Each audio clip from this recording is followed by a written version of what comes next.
Something that's like 2 minutes or so, preferably.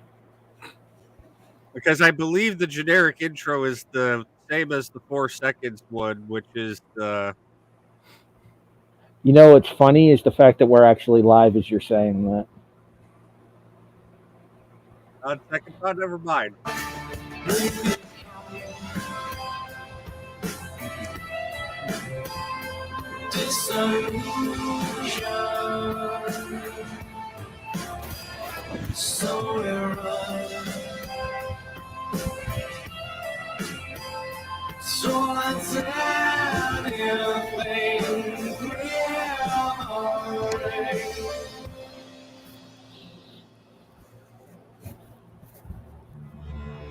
Time to put the silicone obsession down. Take a look around. Find a way in the silence. Good evening, afternoon, whenever you happen to be listening, and welcome to the Broadhurst-Watkins Sports Report. Sports in black and white. Sports and humans and sloth? Doesn't have the same ring to it. New network mascot, everybody. Meet Sammy the Sloth. Hi there, Sammy. Ahora disponible en español.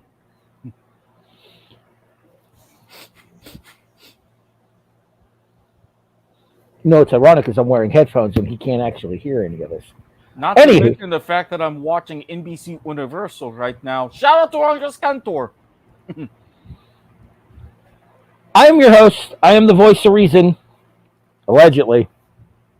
My name is Harry Broadhurst. Joining me as per usual, he is the DSDO. He is the anchorman. That comes into play here shortly, trust me.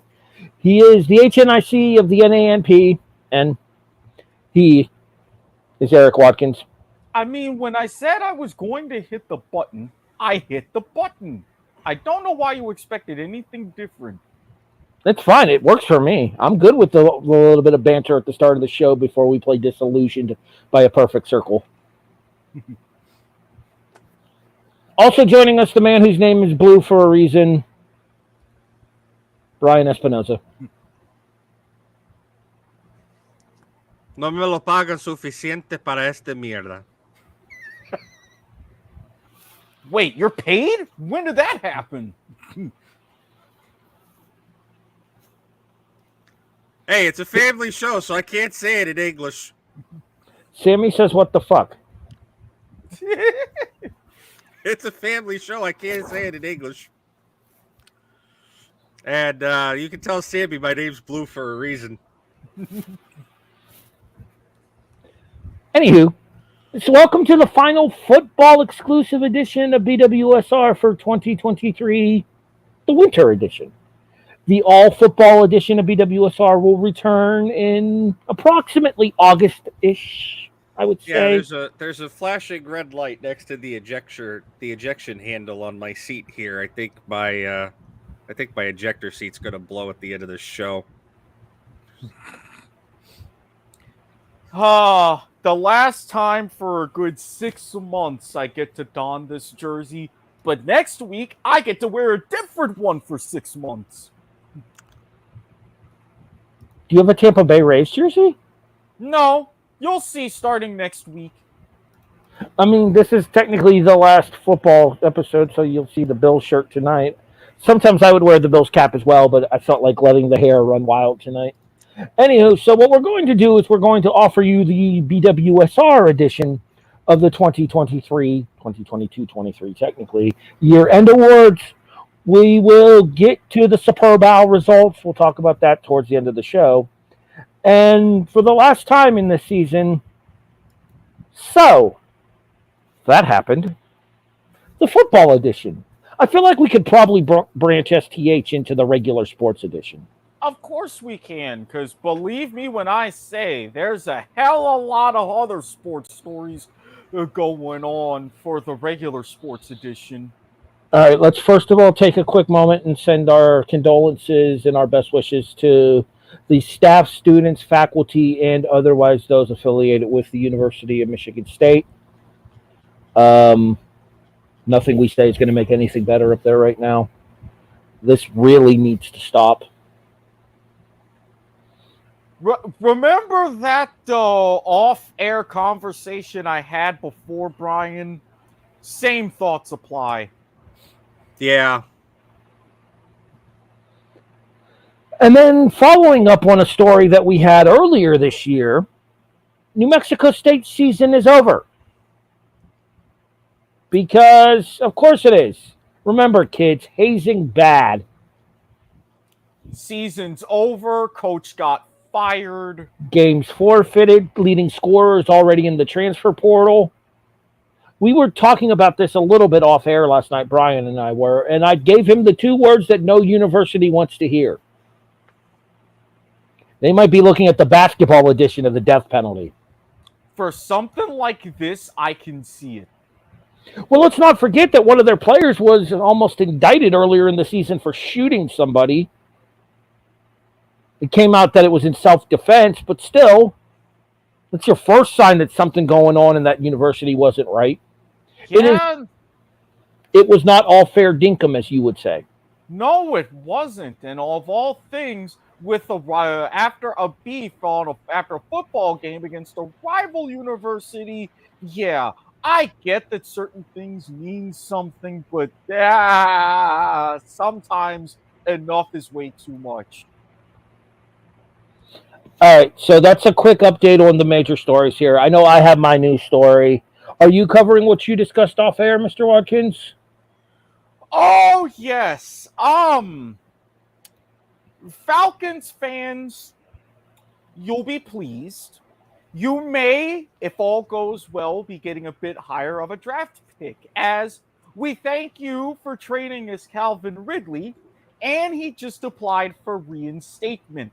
I swear, if Goodell does the right thing and reinstates him, that will really help us on the wide receiver front and save us some money because we're kind of over the cap. But that's a different conversation. I mean, I used my best joke for this off air, so I don't feel the need to bring it back here. Well, maybe the folks that are watching want to hear the joke. Okay, fine. Just get the monkey ready. You guys don't need to react. Really getting reinstated? I wouldn't bet on it.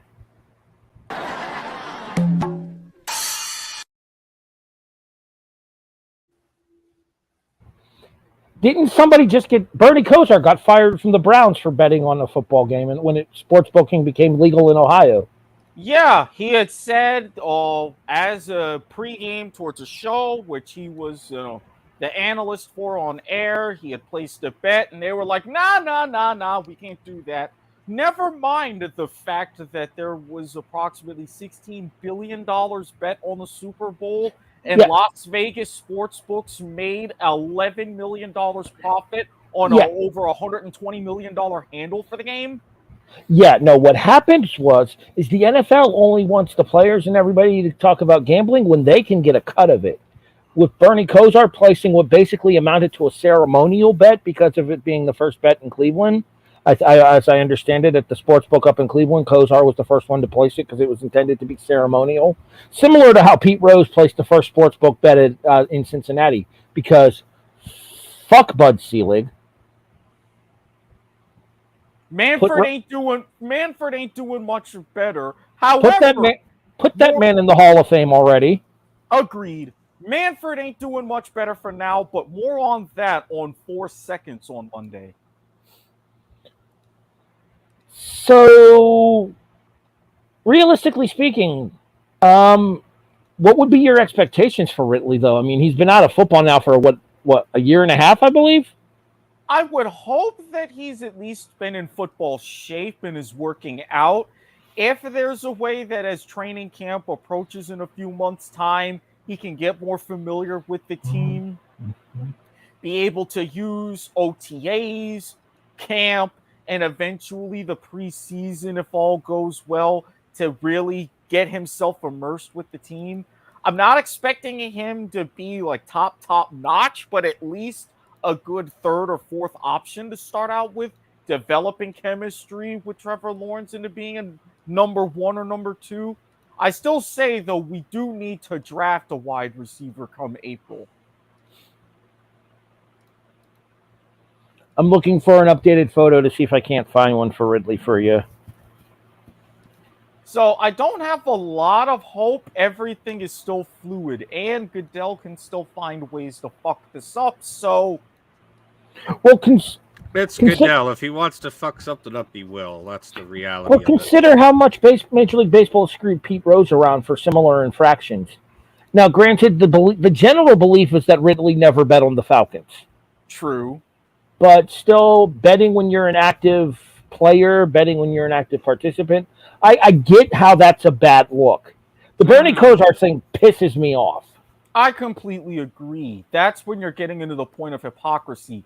And to also compare with the Pete Rose situation, at least here with the NFL, you had stability in commissioner and the top brass, even though their message wasn't the best.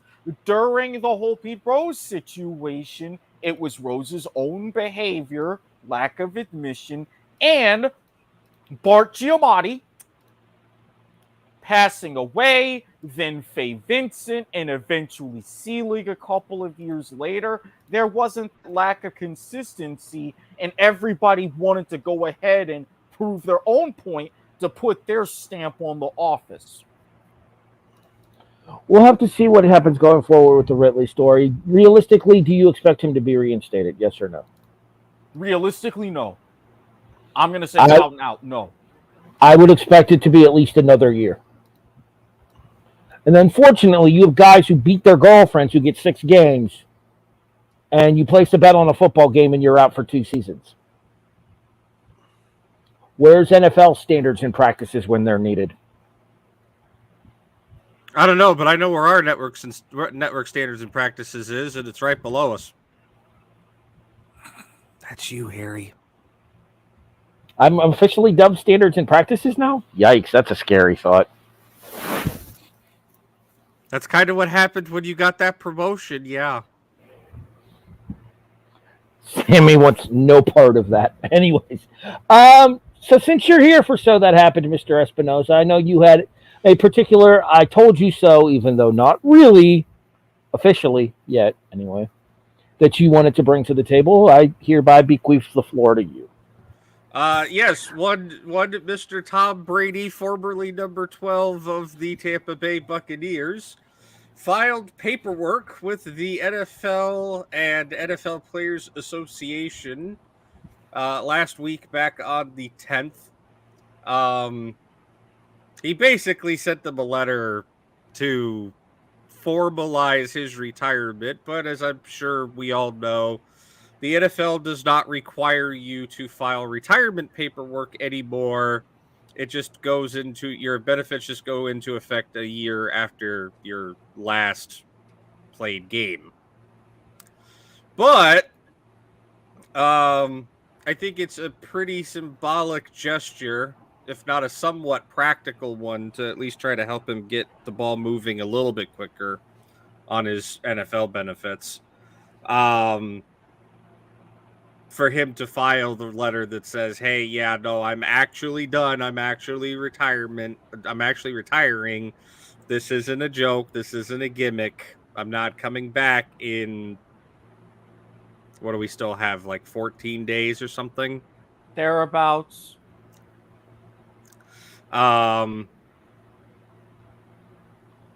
And it's as I said before, he looked at his career, he looked at his performance last season. He's like, I am going to get out while the getting is good, and this is just a tiny asterisk on a very successful career, rather than keep playing and fuck up and tarnish my legacy. Can I add a little bit of an addendum to this and say fuck Rupert Murdoch? Yes. Okay. Because there's an extra bit to this story. We all know of Tom Brady's broadcast contract. 10 years, $375 million. Wasn't it originally reported at 500? No. Because I could have sworn I had heard that he was getting something like $50 million a season when it was originally reported. That may have been a rumor, but it was always... May I guess where this is going? Sure, because I already know where it's going. Poor Greg Olson? Yes. Ding, ding, ding, ding, ding, ding, ding. Yeah, that man's about to get paid somewhere else. Period. I mean, I get it. Hey, NBC. Hold on. Sorry to step on your toes here, but hey, NBC. Here's a guy that could replace Chris Collinsworth. Oh no, I got one better. Hey, Amazon Prime. I like Kurt Herbstreit. So do I. Rude. Do we have what I think we have for the... Yeah.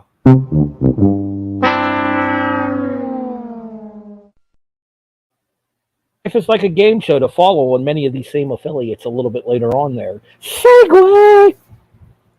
Carry on. I mean... Amazon Prime does need a little bit of an upgrade in the personality. It's not a Kurt Herbstreit problem because Kurt Herbstreit is awesome. Mm-hmm. You're not wrong there, but it's a matter of they need better fucking games problem. So it's a matter of getting Al Michaels to GAF problem. that really is exactly what it is. It's not. Let's call the spade a spade there. And the fact that Goodell did mention that at some point in the future, the goal was to have a Thursday night flex, just like there's going to be a Monday night football flex. Okay, yeah. Monday night flex I can understand. Granted, a little bit of a logistical issue for the stadiums in question to have the flex game there. That being said, I can kind of understand it. It's pushing teams back a day in their practices, but nothing that difficult that they can't adjust to. Trying to get a team to adjust from going to play on a Thursday to going to play on a Sunday is bullshit. Flexing Thursday night football will not work. Schedule better fucking games. Thank you. And I know that it's a dirty game, and I know the league is a business, but we saw what Burkhardt and Olsen have been doing together as Fox's #1 team.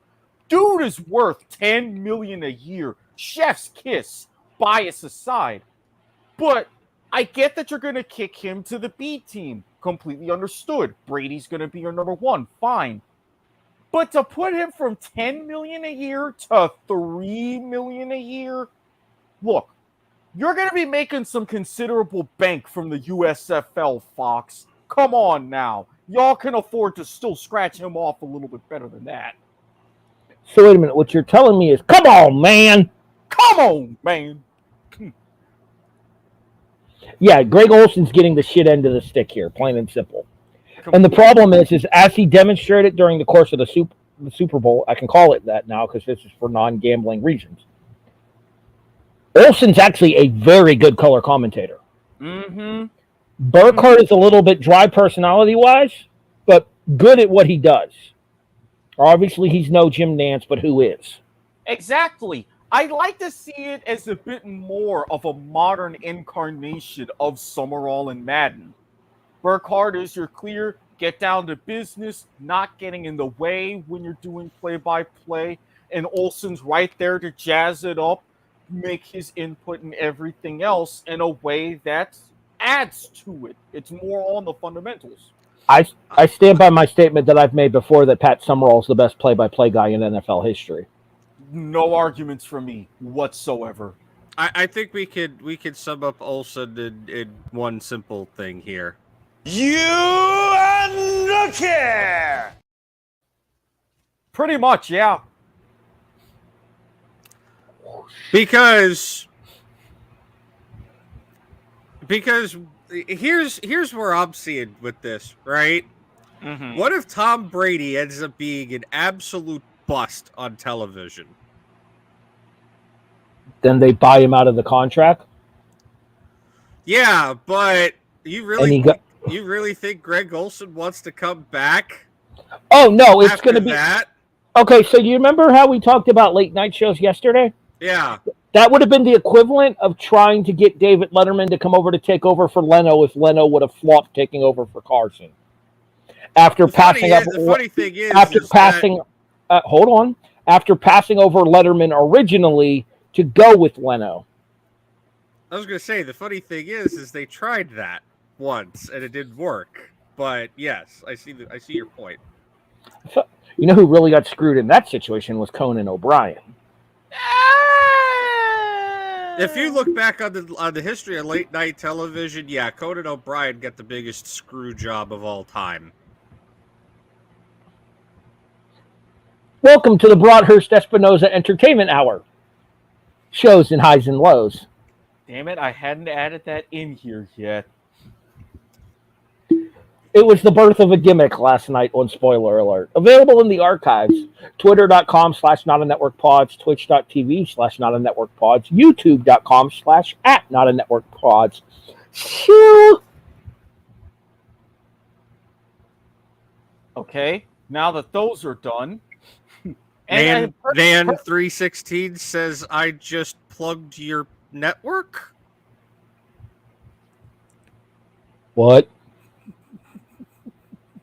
What? What? Well, I broke Watkins. Especially since I was about to say something.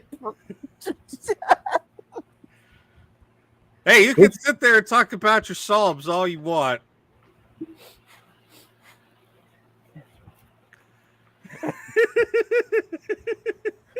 You want to see all of us get broken on air? Give you a hell yeah.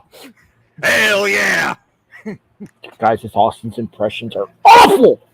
I wasn't aiming for the I wasn't direct aiming for an impression. impression. What? You talk about your Psalms. You talk about your John 3:16. Austin 3:16 says, I just whipped your... Going back to the podcast now. Well, he is the voice of reason.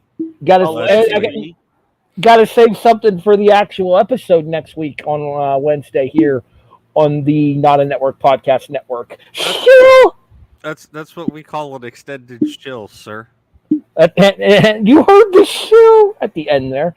All right, so for my story, oh, by the way, going back to the Brady thing, yeah, I still don't believe it because Brett Favre filed retirement paperwork too, and then came back and played 4 more seasons.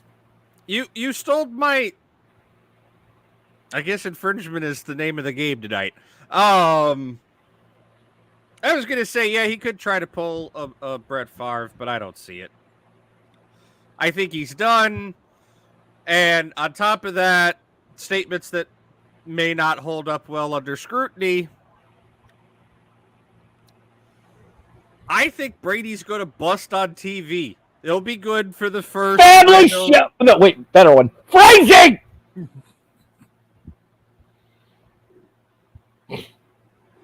My head wasn't even anywhere near there. Hey, phrase it.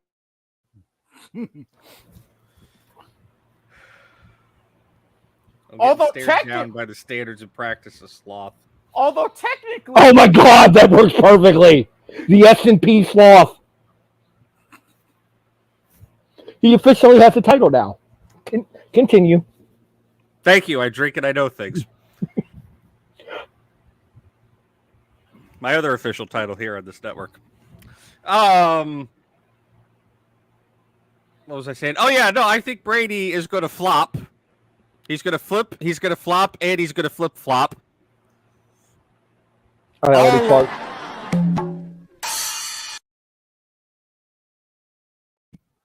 Doing it again immediately thereafter. All over Fox. I think by, I don't know, I'd go so far to say week 8, maybe week 10, Brady's run his course. I'll give him the season. I will give him a debut season. I'm going to disagree with you in that I think there were a lot of people who had the same concerns about Tony Romo, and Tony Romo ended up becoming one of the best color analysts in football, if not the best currently. Yeah, and now with all of that, Charlie Ebersol had to sit down and give him a come to Jesus meeting. They were so worried about him being Romo Damas, and then when he really started shitting the bed in the AFC Championship game, they're like, yeah, this right now ain't working. What they need to do is they just need to let Tony be Tony. Exactly. Give me Romo Damas all day. You're trying to control him from telling people what's going on. That's why people are watching Tony Romo, because we want that ability, that uncanny ability that he has to be able to read a defensive scheme, to be able to read an offensive alignment and know exactly what's about to happen. Hell, some of us gamblers rely upon it so that way you can bet on the individual plays. Bovada.lv, 21 means 21. God damn it! Obey all local, state, and federal gambling laws. Please gamble responsibly. If you or anybody you know has a problem, contact the number 1-800-GAMBLER. Couldn't even get that gimmick on because I had to focus on other gimmicks because of that. You basically made Watkins recoil with the GD. I saw that. Watkins has been broken. All right, let's move forward to my show that happened. Watkins has been broken tonight, apparently. Well, that was more of a physically broken, though. That wasn't a ha. That was a what the hell? That's those clear MD 7506s he's got on. Sony, please sponsor us. Nerd talk. Microphones. I think you're more up to like 3 or 4, sir. Family show? But yeah, no. Real quick, I maybe if we're lucky, we can get the full season out of Brady. But I don't know. I have the sinking suspicion, the sinking gut feeling. Again, with my broadcast experience, saying that Brady is not going to hack it. No, he used to coach the Broncos. Now he's with the Jets.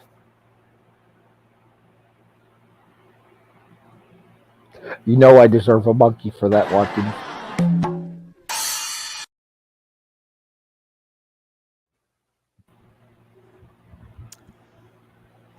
And by the time Fox realizes that Brady's yeah, you don't. I can't switch over, but no chance you get a sell on that.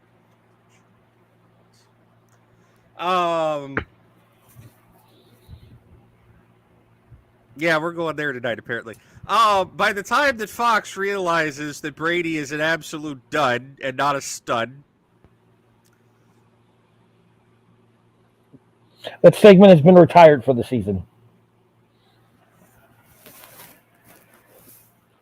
Not the damn. The S&P sloth is now keeping a very close eye on you. The S&P I wanted to to get be fired. fair. You're the producer. Yeah, well, I will give you something else instead. Family show. No. Oh boy. Go but yeah, on. by the time that Fox realizes that Brady's a dud and not a stud, Olsen's going to be long gone on a much better, more lucrative, worth his value deal on another network, and Fox is going to be left holding the bag. And they either bring up somebody from their B team who's not as good as Olsen and possibly not as good as Brady,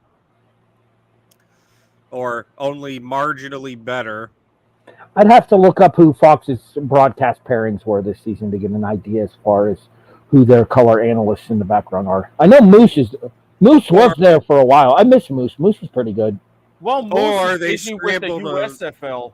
Yeah, or they scramble to find somebody else or poach somebody from a different network.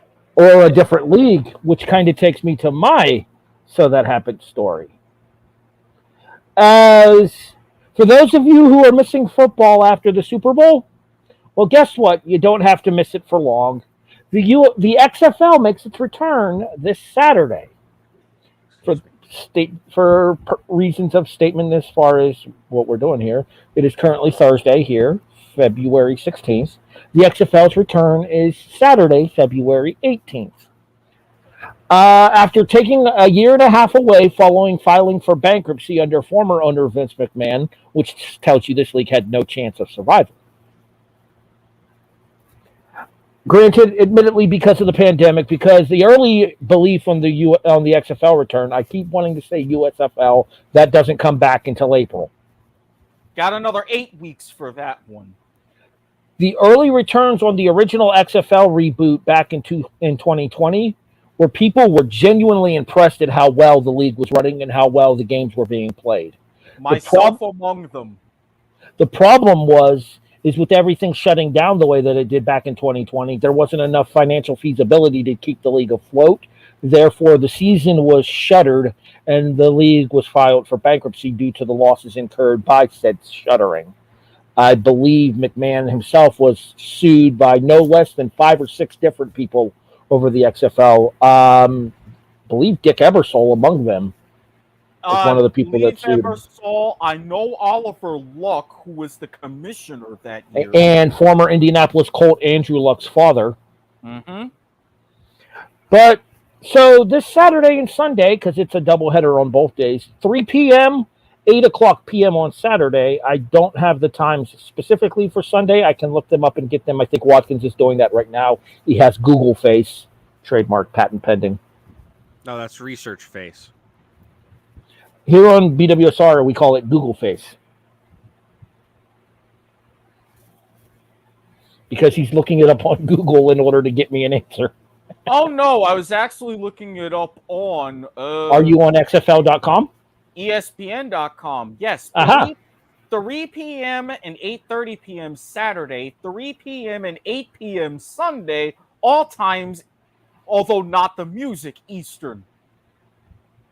I'm probably the only one who would get that joke.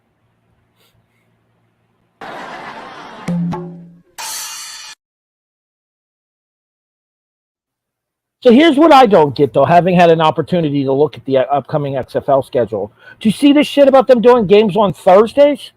Yes. I don't like it. Neither do I. I mean, increased competition from MLB as the season goes on. So, bit of a mistake, especially since you're going up against Prime Network television as well as you head into the second half of the TV season. I'm not just about to say this particular week is coming in handy, especially too, because when you think about it here, what are we smack dab in the middle of right now? February sweeps month. For television. So it feels like a miscalculation to be putting games midweek here when everyone knows that the prime sports viewing for most people is on weekends. Especially with a new rule that they're using to distinguish themselves from XFL 2.0 in regards to challenges. For this league this season, coaches, you get 1 challenge per game, but you can challenge anything. Any referee decision whatsoever, you can throw your flag on. Not just your part and parcel. Can you challenge the referee being a dickhead? I'd love to see it happen. I mean, The Rock is involved in this league, so I wouldn't be surprised if that was a potential thing. I just got scolded by the sloth. All right, so I already know where you're probably going to fall here, Eric, given the fact that you are Floridian-based. Are you with Orlando still? Honestly, as much as I would have loved going back with Houston under June Jones, I'm looking and giving the Orlando Guardians a bit of a chance. However, I've got the DC Defenders right on standby as a backup, especially since, there's no Cardell Jones again. I'll be perfectly honest with you. I don't really have an XFL team lined up here. Orlando was the one that had Spurrier as their coach the last time around, right? That was in the AAF.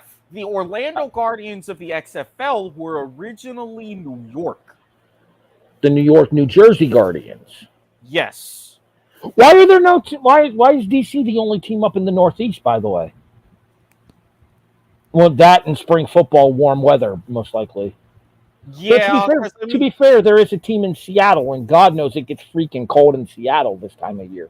But here's the rub. With Seattle, getting that stadium, even with the Sounders, was a lot better and cheaper than getting a place like the Meadowlands. That's the exact reason why you don't have the Los Angeles Wildcats coming for this season. Right, because most of the stadiums in Los Angeles are spoken for now. And it's not like an NFL franchise is going to let the XFL or the USFL use their stadium. No. Plus, you would have what was Bank of California Stadium. I forget what its new name is for LAFC. Or you have whatever the new name is for where the Galaxy play. Yeah, that wouldn't be feasible. Right, because most of the stadiums in Los Angeles are spoken for now. And it's not like an NFL franchise is going to let the NFL or the USFL use their stadium. No. Plus, you would have what was Bank of California Stadium. I forget what its new name is for LAFC. Or you have whatever the new name is for where the Galaxy play. Yeah, that wouldn't be feasible. I'm willing to give the new XFL a shot, just like I was willing to give the XFL relaunch a shot, just like I gave the original XFL a shot. The original XFL was garbage. It was hot fucking garbage.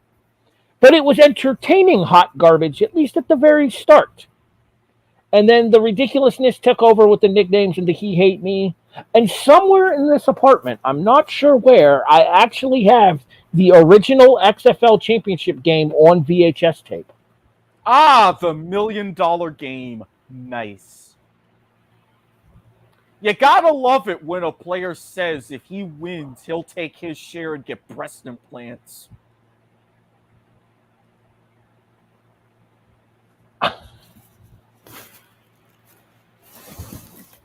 Look it up for yourself. Seriously. Don't you look at me, sloth. It really happened.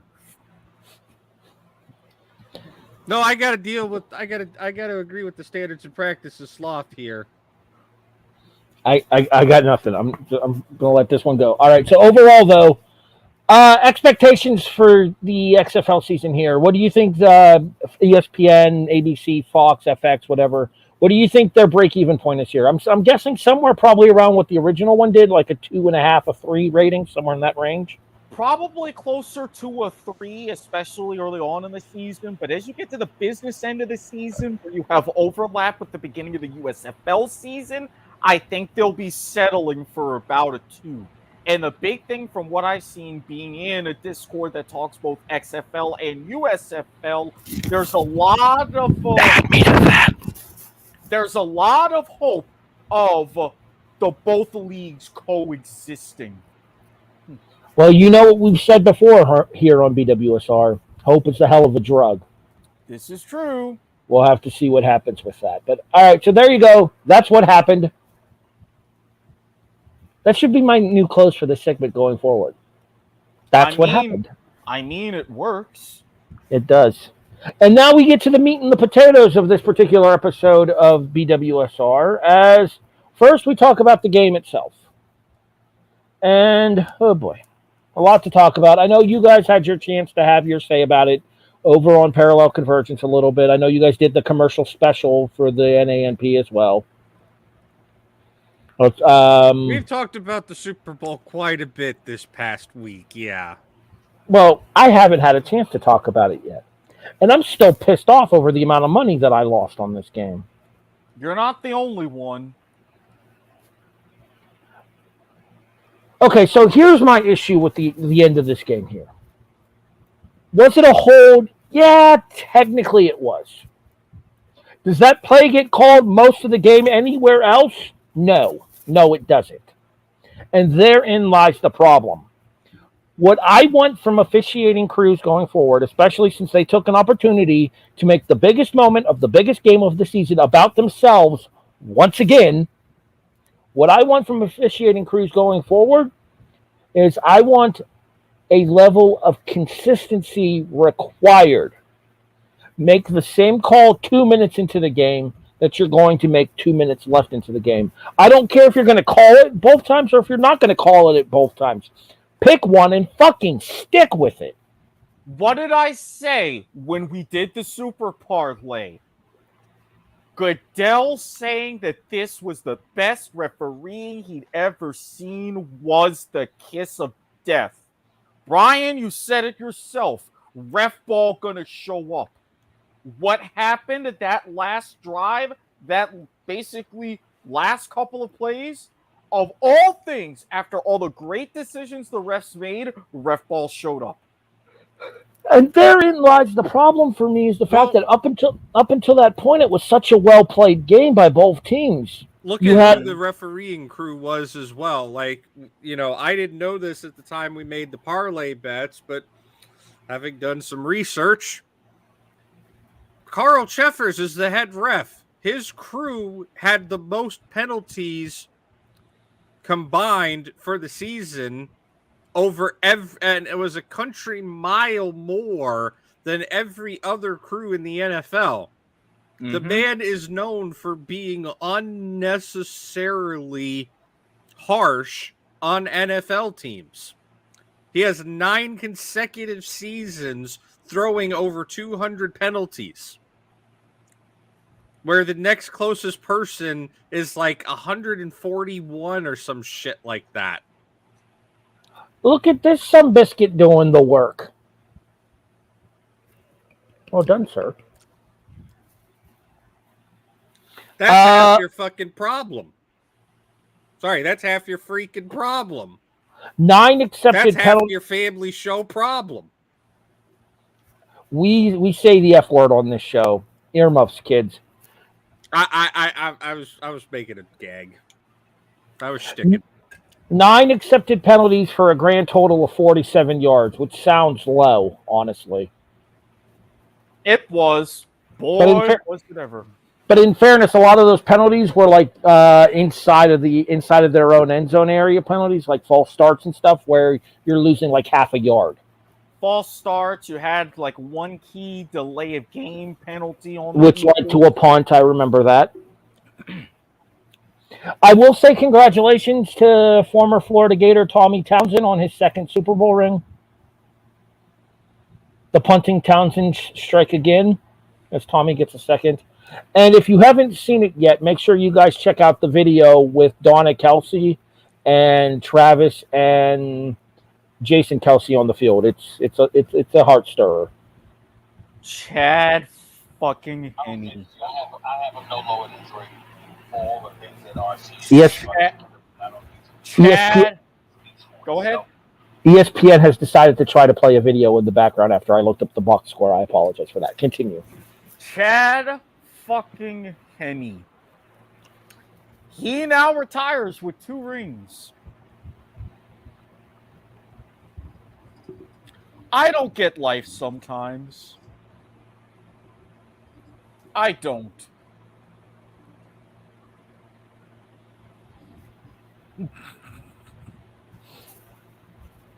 I mean, it's apt. It is. All right, so that's going to wrap up our coverage of the 2022-2023 NFL season on the field. Now we go to our coverage of it off the field and the year-end awards. Mr. Watkins, I understand you have this particular situation handled, and as the anchor man, it only makes sense that you walk us through this. So by all means, sir. I figured you had more to say about the Super Bowl, Harry. It's 5 days after the fact. What more can be said that hasn't been said already? He ain't wrong. He ain't lying. The game facts, though.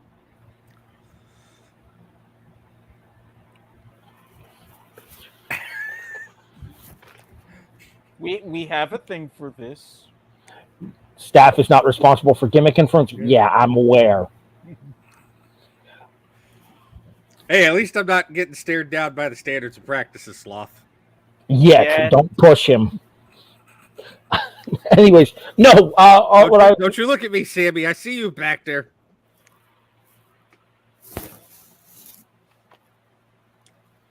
Anyways, what I was going to say is overall the game was really well played. It's just unfortunate that it came to a decision that was made by the refereeing staff at the end of the game that everybody was talking about. Because we're forgetting about the fact that it was overall a very well played game. And can I just say one thing too? And as a Florida Gator fan, this physically hurts to say. Jalen Hurts is a superstar. Completely agreed. And if you didn't believe it going into the Super Bowl, you now know it to be true. 304 yards passing, responsible for 4 touchdowns. That boy showed up and balled out even in a loss.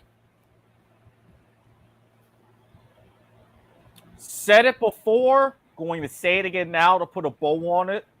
This is potentially the second Donovan McNabb era in Philadelphia. Let's hope for better results this time around. Yeah, I always if you thought want to hear more about that conversation, you can always go back to Point of View or in the archives. I always thought McNabb never got the credit he deserved for being as good as he was. I wholeheartedly agree. Same. I think the issue is the teams, they got to the periphery of success and never managed to cross that threshold. How many straight NFC title games did they lose? Altogether, they went to 5. And I think they only won 1. Yep. It's the same reason that the NFL doesn't look back on the early 90s Buffalo Bills the way that a lot of historians do. because of the fact that, yeah, they went to 4 in a row, but losing all 4 of them, they don't stand out in history there. Obviously, I'm a Bills fan, so I am incredibly biased when it comes to this circumstance here. Jim Kelly's an all-time NFL quarterback. Thurman Thomas is an all-time NFL running back. Andre Reed is one of the most underrated wide receivers in NFL history. Bruce Smith is maybe the greatest defensive player ever in the NFL. But they don't get the credit that they deserve because history remembers the winners. 3 out of the 4, I will agree with you there. Well, as the old adage goes, history is dictated by the winners. Ding. Fun fact, I don't know if you guys know this or not, I actually share a birthday with my favorite quarterback. Jim Kelly was also born on February 14th.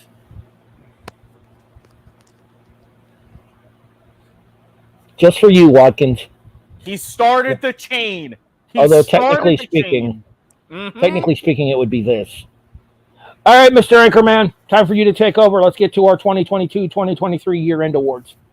So, while we're not exactly in the order of most prestigious, we're going to go ahead in the order of the listing, which means we are going to get the big one out of the way.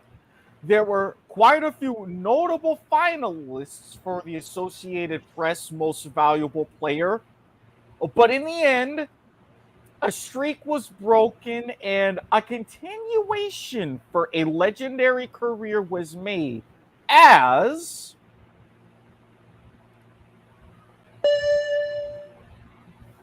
Patrick Mahomes became the first player in NFL history with multiple MVPs and multiple Super Bowls all within his first 6 seasons. And he's got time to go. I will be perfectly honest with you. I think they got this one wrong. Mahomes had an excellent season. I'm not going to deny that. But you cannot tell me that Mahomes is the most valuable part of the Kansas City Chiefs. Because there are weapons all over the field for that team. And as good as Mahomes is, and I won't deny that, I honestly feel Jalen Hurts meant more to the Philadelphia Eagles this year than Patrick Mahomes did to the Kansas City Chiefs. And my 2023 MVP was Jalen Hurts. And I'm going to completely agree. As much as I love Florida, man, and Gardner Minshew, you saw that Eagles team with and without Hurts and with the struggle that Minshew had leading that team. Whereas with Chad Henne, yes, former Jaguar, been around with this team. Yes, you could say, oh, well, Mahomes did it without Tyreek Hill. He did it with this. He did it with that. You put Chad Henne into that team, you take a step back, but it's nowhere near as dramatic. We saw Henne in the divisional round. Anyone? Well, not to mention, as good of a year as A.J. Brown had in his first year in Philadelphia this year, and as impressive as Devonta Smith was as well, the 1-2 punch, or technically the 1-2-3 punch in Kansas City with Travis Kelce, Juju Smith-Schuster, and Marquez Valdez-Scantling showed up just as much, if not more so, than the Philadelphia receivers did, too, in terms of yards after catch. Right. And for their reasoning for Mahomes, his second 5,000-yard season led the league with 41 touchdown passes, and they highlighted Week 9, 68 attempts, led the Chiefs in rushing at 63 yards, 20 of those on 3rd and 17 in the fourth quarter, with the Chiefs trailing the Titans by 8, and ended that game on a 3rd and long, scrambled for a touchdown, and tied by running for the 2-point conversion. That's fine. That's all well and good. But again, the fact that he was able to do that with his legs also showed a bit of a weakness for how much they missed players like Clyde Edwards-Helaire and those who were not firing, and how they had to scramble in the backfield with Isaiah Pacheco and Jerick McKinnon. Something to think about for Chiefs Kingdom going into 2023. I would argue that Edwards-Helaire proved his value last time in the Super Bowl run, especially coming in as a rookie last year. Pacheco did basically the same thing this year, but how often are you going to be able to rely on rookie running backs to carry your team? Exactly. I will give credit where credit is due. Kansas City's offensive line is fantastic. It was a sore spot for that team for a long time. It has since gotten much better. See that it is your example to follow, Cincinnati. But having the line there and then having the same results going from Edwards-Helaire to Pacheco tells me that that's just as much to do with the line as it is to do with the running backs. Mr. Espinosa, you've been quiet. Who's your MVP for this season?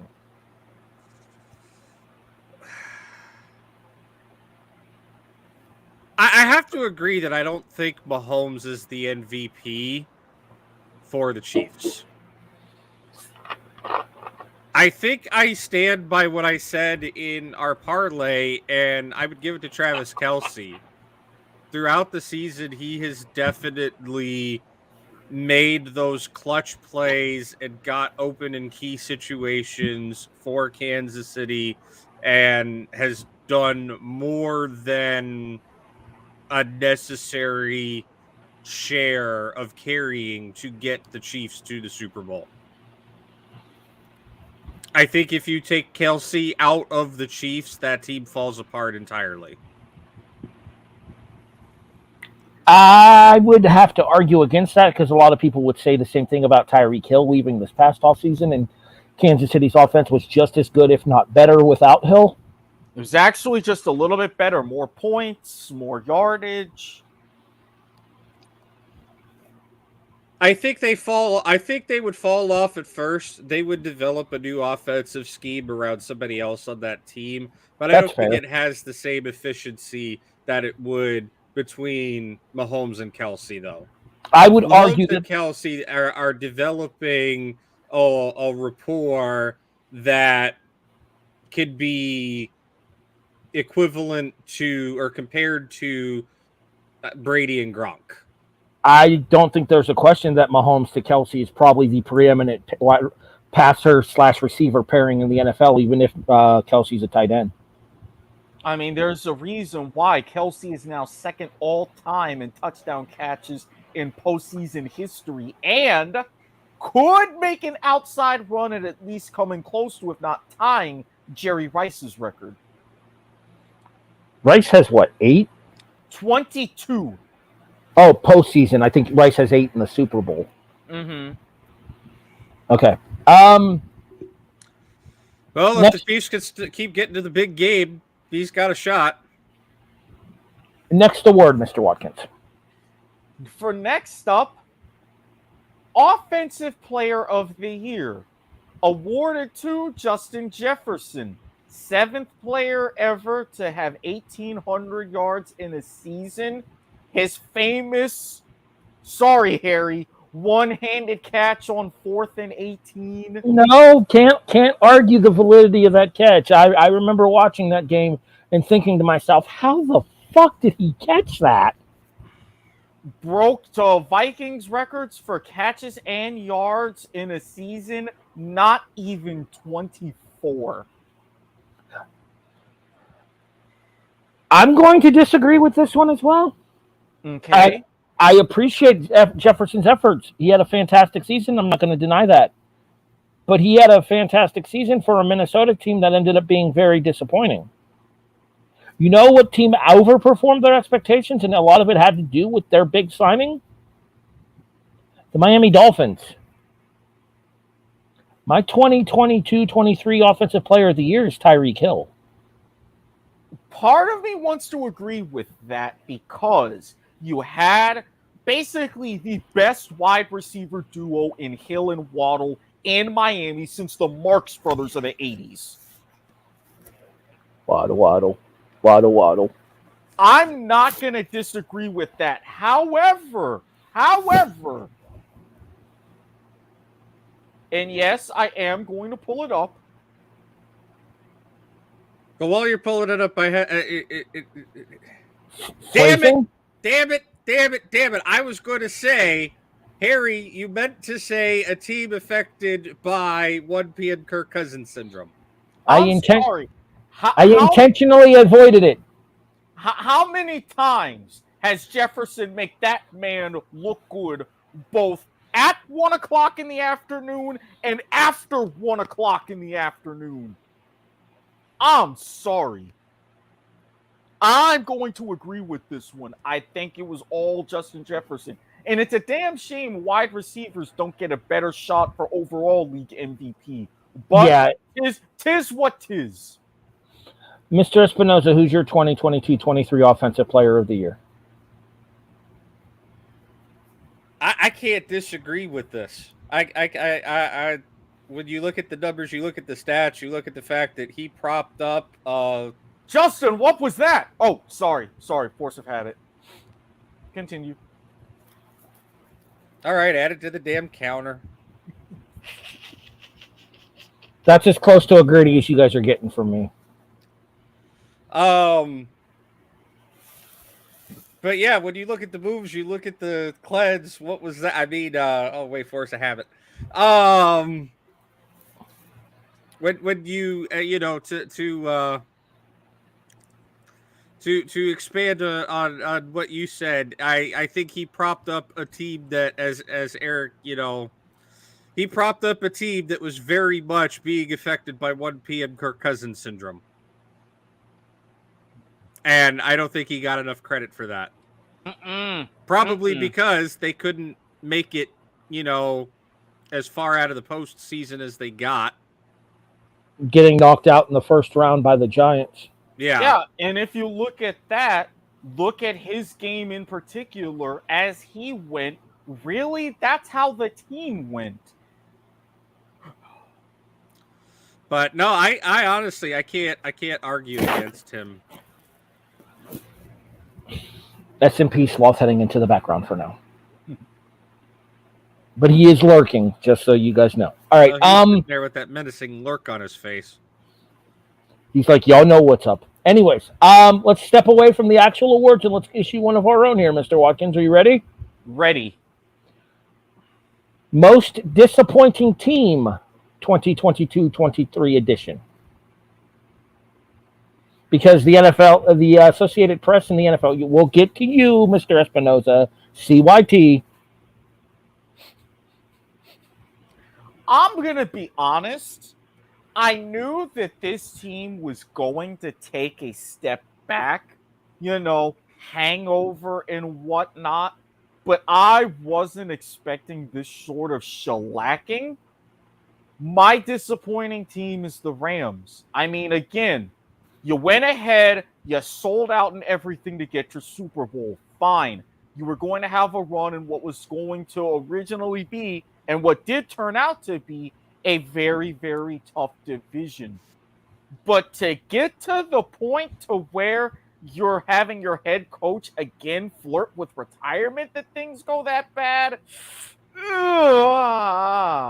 that's a lot to think about and a lot to digest.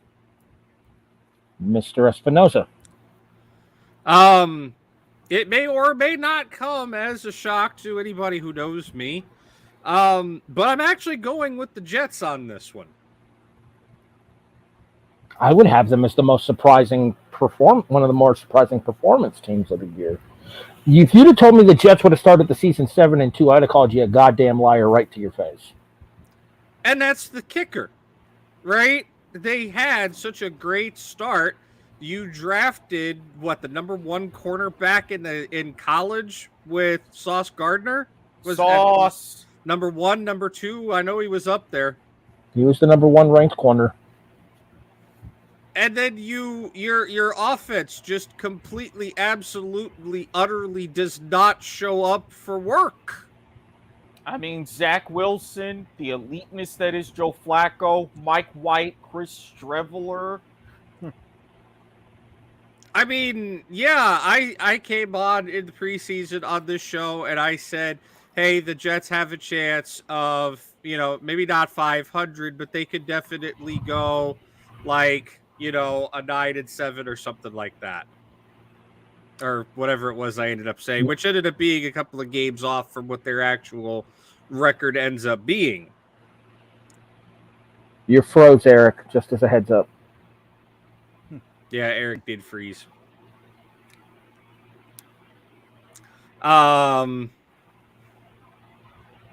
Eric sorts out technical difficulties, we'll do that. Have the backup producer come in.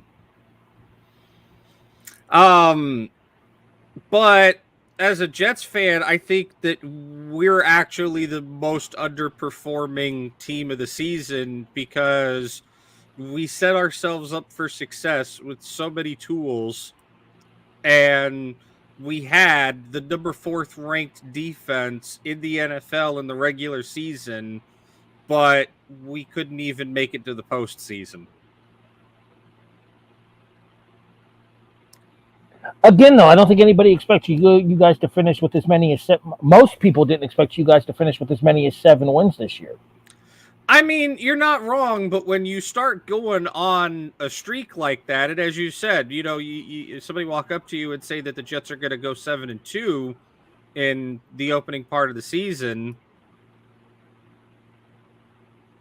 at some point, that disappointment from the preseason has to go away, and now it's okay, this team actually does look really good. Let's see how far they can push this. And that early season hype train, if you will, ends up crashing and derailing and going up in a plume of smoke. And in a totally, absolutely unrelated sidebar are my thoughts and prayers with those affected by the environmental train derailments recently across the country. I'm like a half an hour away from one of them. East Palestine, Ohio is like a half an hour from me. But that's my rationale, right? It's like, how are you anything less than disappointing when you draft the number 1 cornerback? The kid has a God-given talent, right? You end up with the 4th ranked NFL defense in the regular season. Yeah, it happens. We'll fix it in a minute. And you don't even make the offseason. Or the postseason, excuse me. To me, that's extremely disappointing.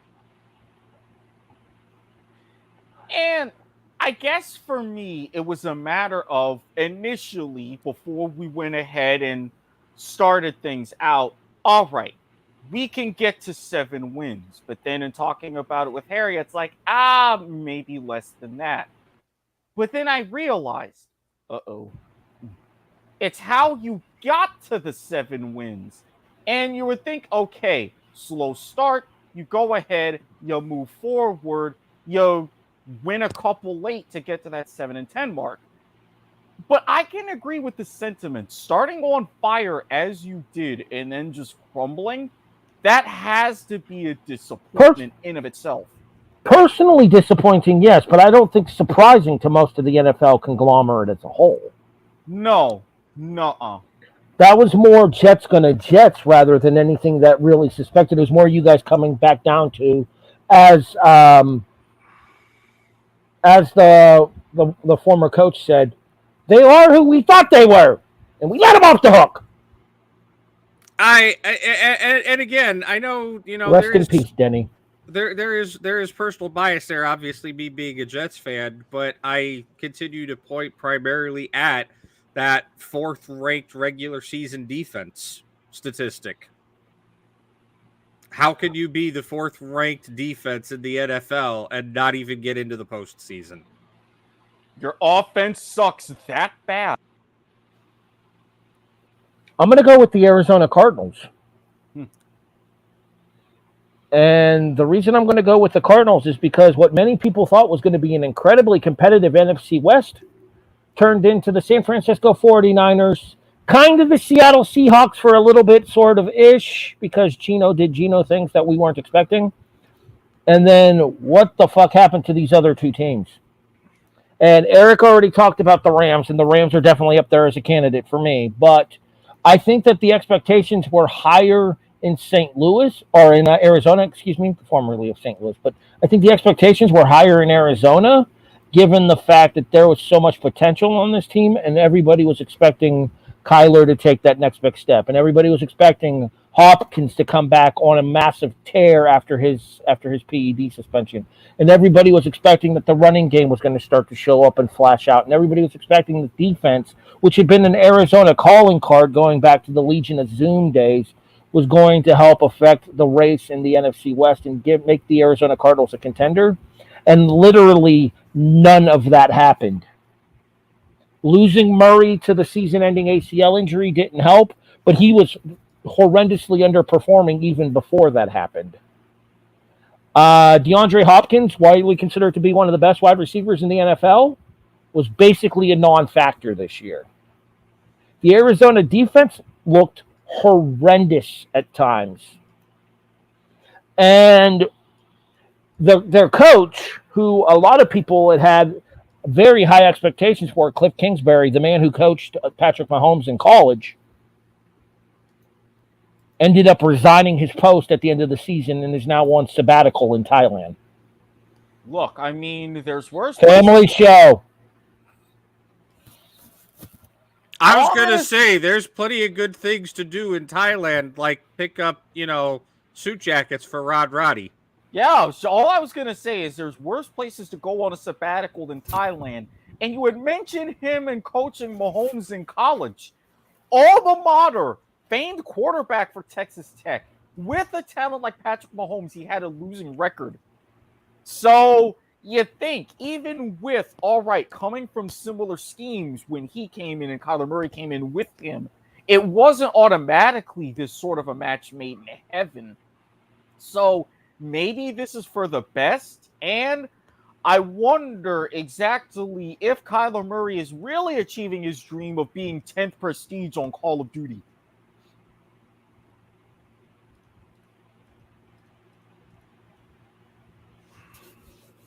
Nothing for that one? Okay.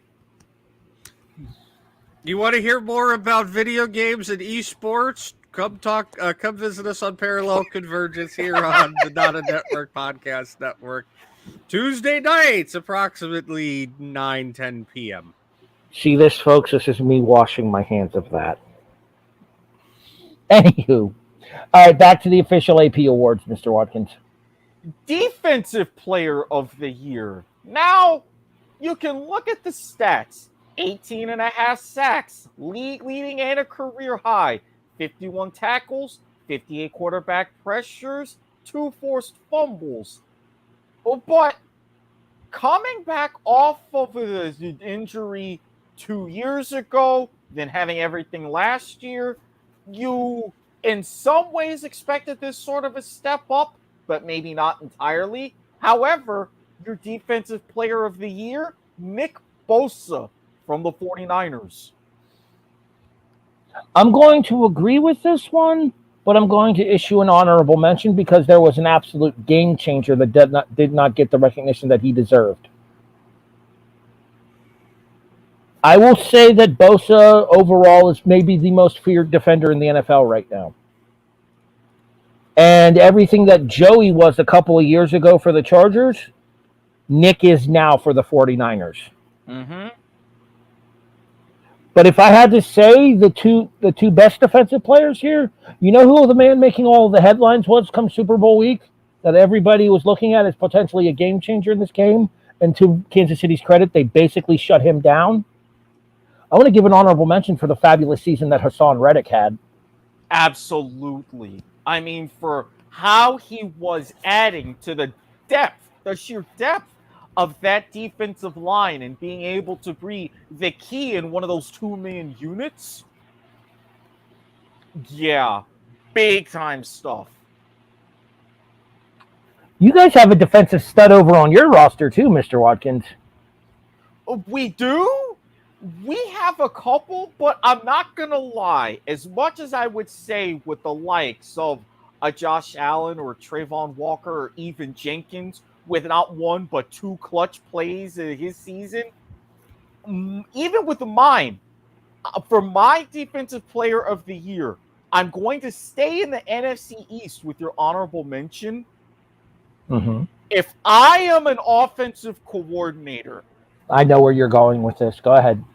I'm going to put up on the board the number 11.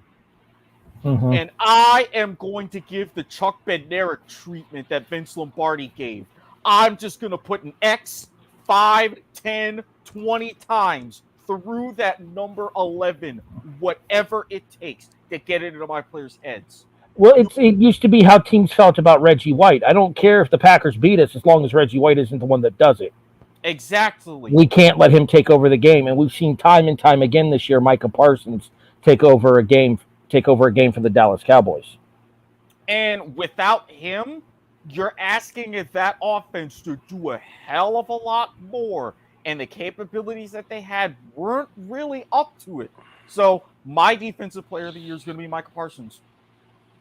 Mr. Espinoza? I'm sorry, say that again. I got something in the other screen that was... Defensive player of the year. Would it come as any surprise to anyone here if I said Sauce Gardner? Well, you know what we say on this show. Go big. Or go Homer.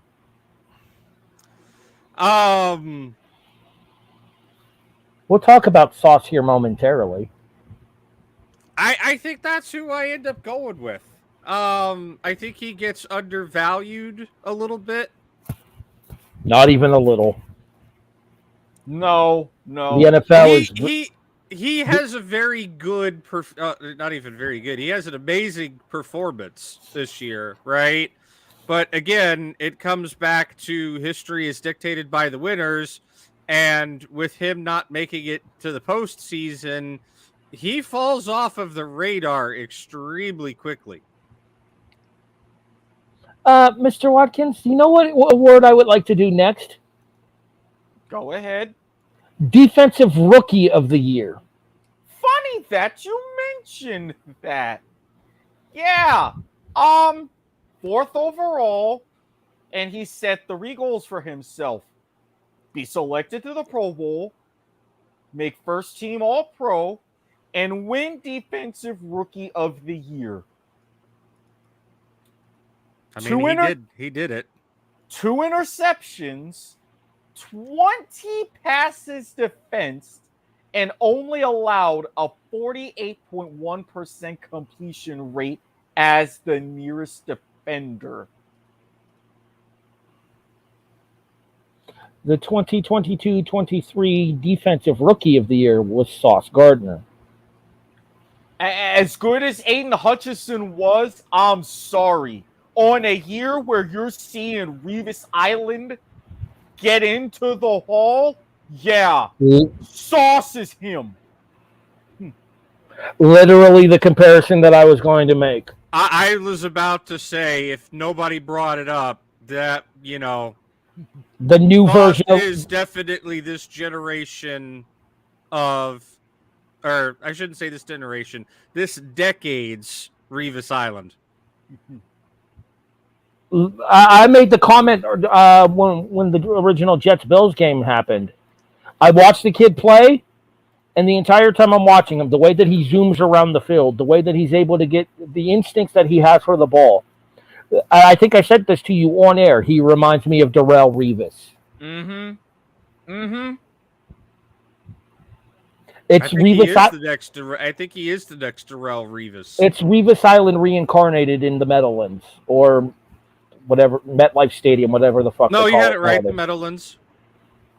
The point being is that as good of a year as Aiden Hutchinson had for the Lions, and he had a fantastic year, and the Lions scratched, clawed, and bit some ankles trying to sneak in as the 7th seed and almost pulled it off. There is nothing anyone can say that will tell me that Hutchinson meant more to the Lions defense than Gardner did to the Jets, because it's not true. He didn't. I mean, not even a controversial take, not even a hot take, not even a statement that won't stand up well under scrutiny here. Sauce Gardner is wholly, unequivocally the sole reason why the Jets had the number 4 ranked defense in the NFL this season. I wouldn't quite go that far because overall there was excellent play from a couple of other players as well. Your line held up well when they were healthy. C.J. Mosley had a very good season at inside linebacker. That said, I almost said Revis, for obvious reasons. Gardner was by far, even though he didn't come close to leading the league in interceptions this year, that was actually Justin Simmons from the Denver Broncos. Gardner is one of those guys who you change your game plan about because you don't want to throw where Gardner is. Gardner shut down on multiple occasions some of the biggest names in the NFL, Stephon Diggs included. Mm-hmm. Gardner got a reputation for being a shit talker and then had a reputation for being able to back it up on the field as well. Kind of reminds me of a certain person in the LCS right now. Parallel conversions, yada, yada, yada, Tuesdays, 8 o'clock-ish. Okay, moving forward. Wrong show for that, sir. All right, so the second of my non-official official awards.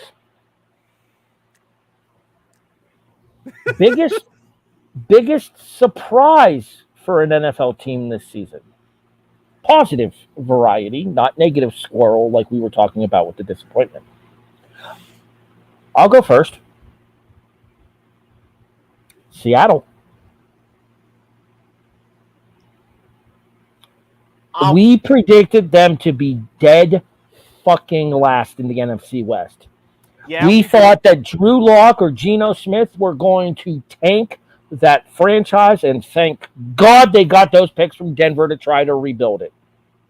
None of us saw a playoff run for the Seahawks. Not a damn one of us. Is Geno Smith sustainable in Seattle? Let's be honest, probably not. Is Kenneth Walker III going to be able to repeat the success that he has had as a rookie this year? Probably not, and we'll talk more about him in a few moments because I think he got screwed. Are Tyler Lockett and DK Metcalf the best 1-2 wide receiver combo in the NFL? Yes, but how much longer are you going to be able to keep them together when money comes calling? Everything came together perfectly for Seattle this year, and everything happened exactly as it needed to for them to move away from the greatest player in Seahawks history, or if not the greatest ever, the best since Steve Largent, the wide receiver back in the 80s, to captain mediocre quarterback room and everybody else stepping their game up to turn the Seahawks into a playoff franchise this year. Mr. Watkins, who's your biggest surprise positive team for the 2022 season? I'm going to be honest. I was torn between two. You mentioned one. I'm going to mention the other. I love me some Hard Knocks. Love me some Hard Knocks. And I thought that with this team this season, I thought, okay, you're going to be biting some kneecaps, but you've got a tough division. Packers, Vikings, all that. To do what you did in Slayer and Rodgers, Week 18, with his playoff spot on the line, finish with a winning record, which I didn't even expect, and had that game against Seattle broken a different way, you're the ones in the playoffs. Kudos to the Detroit Lions. Long may it continue. I know you've got a lot to sort out. Amon-Ra St. Brown. You've got Aiden Hutchinson, Jared Goff, trying to find some answers there. But hey, you finally have something to build off of again. Times they are changing in Detroit, and Dan Campbell's the reason why. I know we had some fun at his expense in the emotional nature of Campbell, but if there is one thing that he has proven over these last 2 years that he's been in charge of the Lions, these aren't your parents' Detroit Lions anymore. Not at all. This is no longer the laughingstock franchise of the NFL. That paper bag franchise that all of us had gotten accustomed to seeing in the 90s and the 2000s is gone. Accept it. Mr. Espinoza, who was your biggest positive surprise of the 2022 season? I actually can't disagree with Seattle because, Geno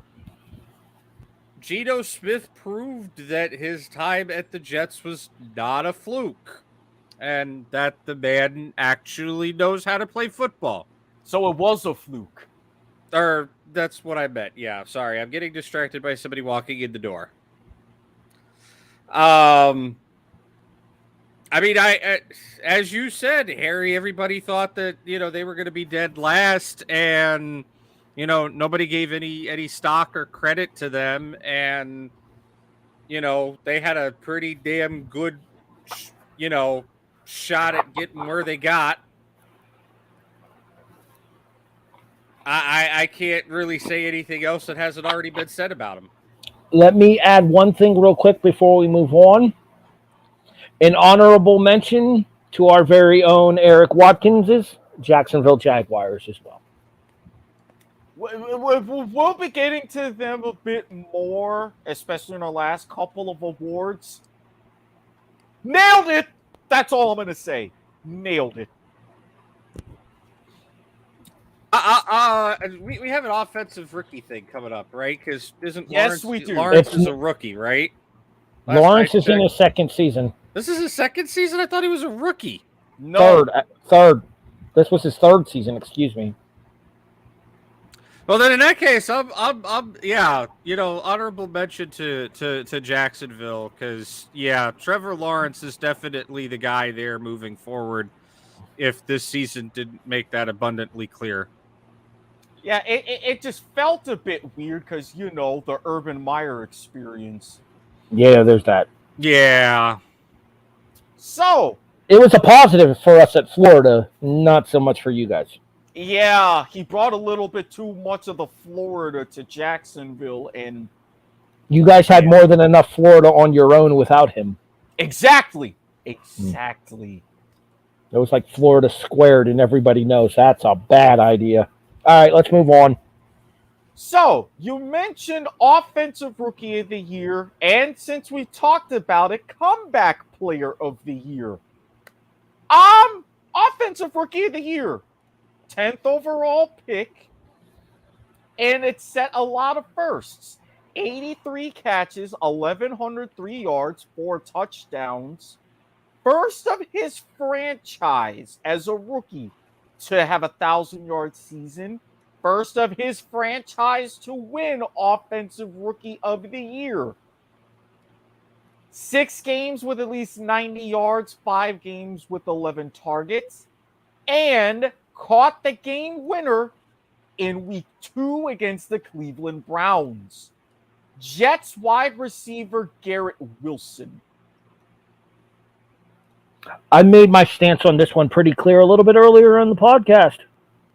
I will reiterate those sentiments right now.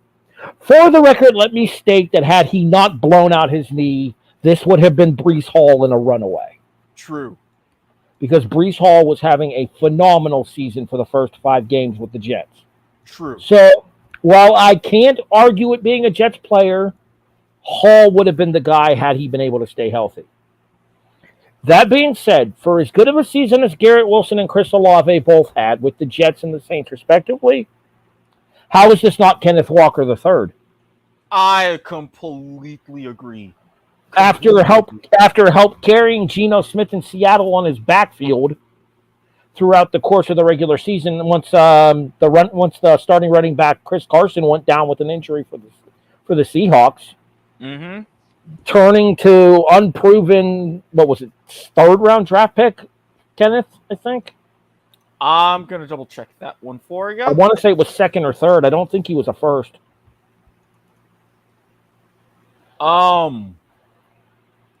While Eric has Google face right there real quick, I'll go ahead and get back to this here. Kenneth Walker stepped in and rescued the Seahawks when Chris Carson went down, because Chris Carson was the subject of a lot of speculation in this offseason and was the reason why the Seahawks drafted Kenneth Walker, because they weren't sure that Carson was coming back. I know that one of the teams that made significant overtures towards Chris Carson was the Buffalo Bills. So Carson comes back. Carson's the man in Seattle, and then Carson gets hurt really early in the season, and Kenneth Walker takes over and outperforms even what Chris Carson did last year for the Seahawks. Second round, I thought 41st so. overall. Yeah. Thought it was second or third. Mr. Watkins. I'm going to agree. I saw what Kenneth Walker III did, and the fact that if you don't have a running game, we see a lot more of New York Jets and New York Giants Geno Smith. We really do. The fact that you take a lot of pressure off him, you give Geno time to make those plays, not seeing as much of a pass rush because you have to respect KW3. He goes ahead and he balls out. Didn't Walker have multiple 200-yard games this year? I believe he did. I know one of the games he went for like 223 or something ridiculous like that. Just in rushing, no. But he finished with 300-yard games. His best just pure rushing was 167 against the Maybe Chargers. that was combined yardage in that 223, but yeah. For somebody that was basically expected to be a third down back, a speller for Carson throughout the season for the Seahawks, Walker stepped up and showed out. Mr. Espinosa, who's your offensive rookie of the year? I wouldn't go that far. Jets gonna win AFC East 2023. Yeah, I can't. Okay, sure. Again, for the reasons that you guys have mentioned, I can't disagree with Kenneth Walker being rookie of the year. He had a tremendous season. He's putting up, big games every week. He pretty much was, every time he showed up on the field, he's like, I'm a rookie, I got something to prove, and he made that known and he performed. That's it. He showed up, he balled out, he went home. No better way to put it. Moving over to your commentary about comeback player of the year, I know who they selected. We've talked about him multiple times already on this episode. Go ahead and make it official, Mr. Watkins. 8 seasons between NFL opening day starts is the longest gap since 71. Fourth in touchdown passes with 30. Single season franchise records for completion rate, 69.8% to lead the league. 399 completions and 4,282 yards. Sixth in total QBR at 60.8. Say it with me, Geno fucking Smith. So I said that they got the offensive rookie of the year wrong by going from Seattle to New York. They got comeback player of the year wrong as well, but this one goes from New York to Seattle. While I think Walker was your offensive rookie of the year, for as well as Geno Smith unexpectedly played this season, I want you to look at the team that finished above them in the standings and the team that nobody expected to have the season that they did, and the man who was single-handedly the offensive driving force behind it. My comeback player of the year this year was Saquon Barkley, running back for the New York Giants. The only reason why I'm not 100% with you on Barkley, you expected with a healthy Saquon Barkley, the Giants could do things. Absolutely. But it was another one of those cases to where the Giants could be on the fringes, especially with that division, because of Daniel Jones and what eventually cost them Daniel Jones needing to do Daniel Jones things. Getting absolutely shut down by the Eagles in the divisional round. But seriously, Geno fucking Smith.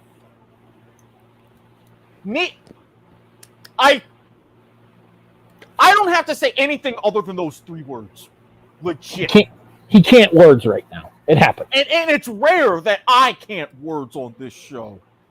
This is true. Mr. Espinosa, who do you have?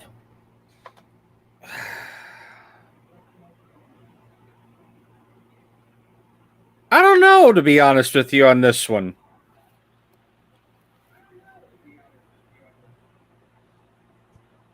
Well, I need an answer because we're coming up on time. I'm gonna not give one then, or I'll go with consensus. There isn't one. The then I'm just not going to give an answer. Very well. All right. Coach of the year is left. Is that it? That's it. All right. So then let's do one more. Let's do one more award, Mr. Watkins. Why don't you go ahead and come up with an honorary award for yourself? Oh. Ooh. Ooh, I have one as well too. So Okay, you go ahead because I got to think of a good one. I might have one in mind. game of the year.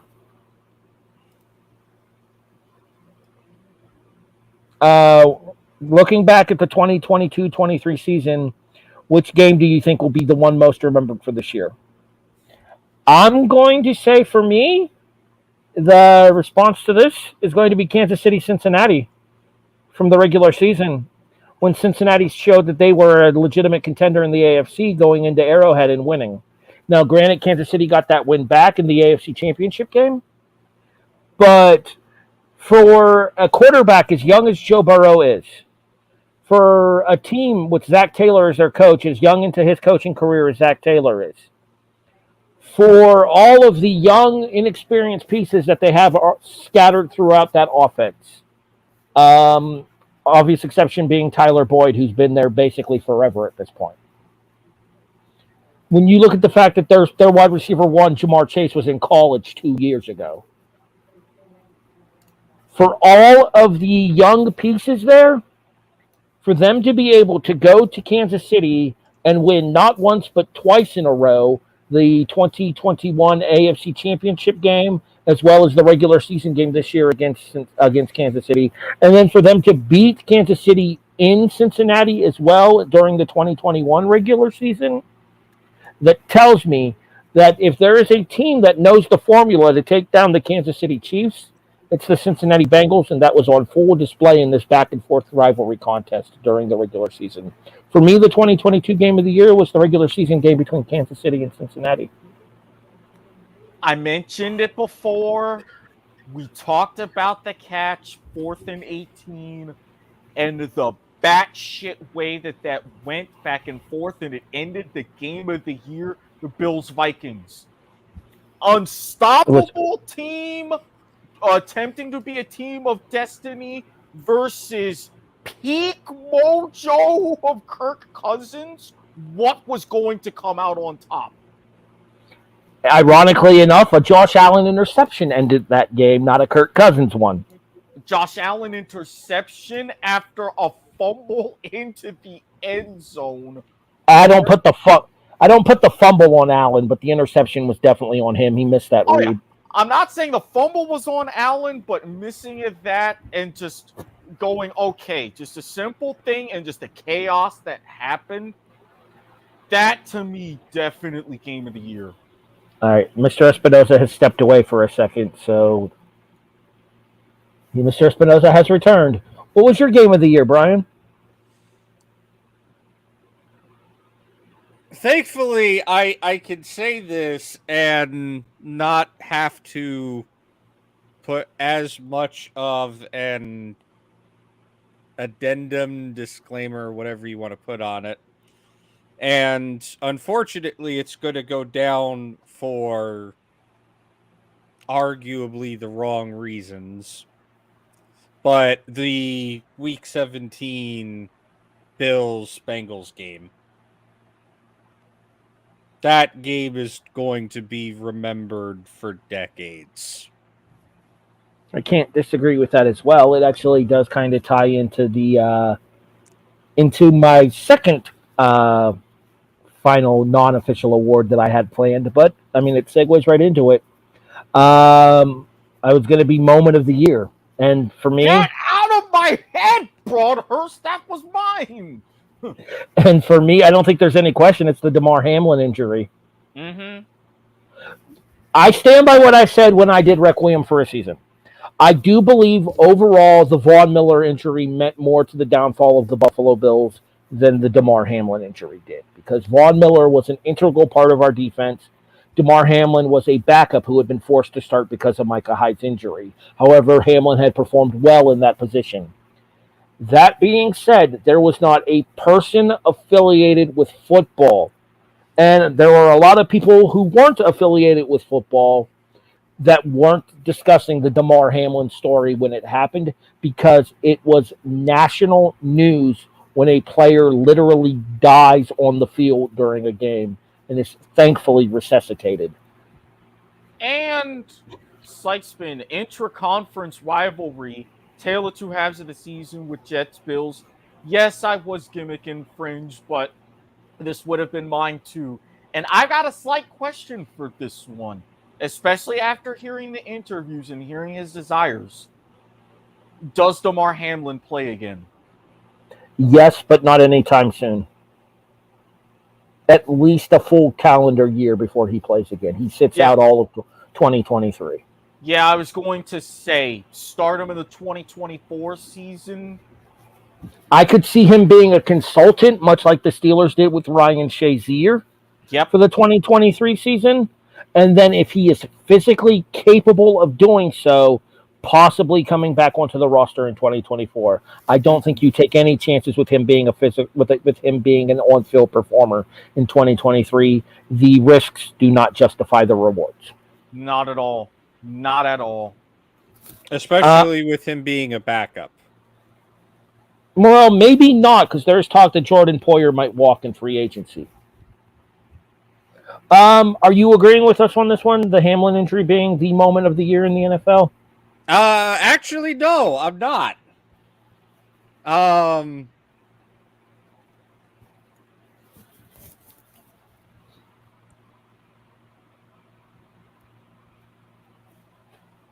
Yeah, y'all could look at me all you want, but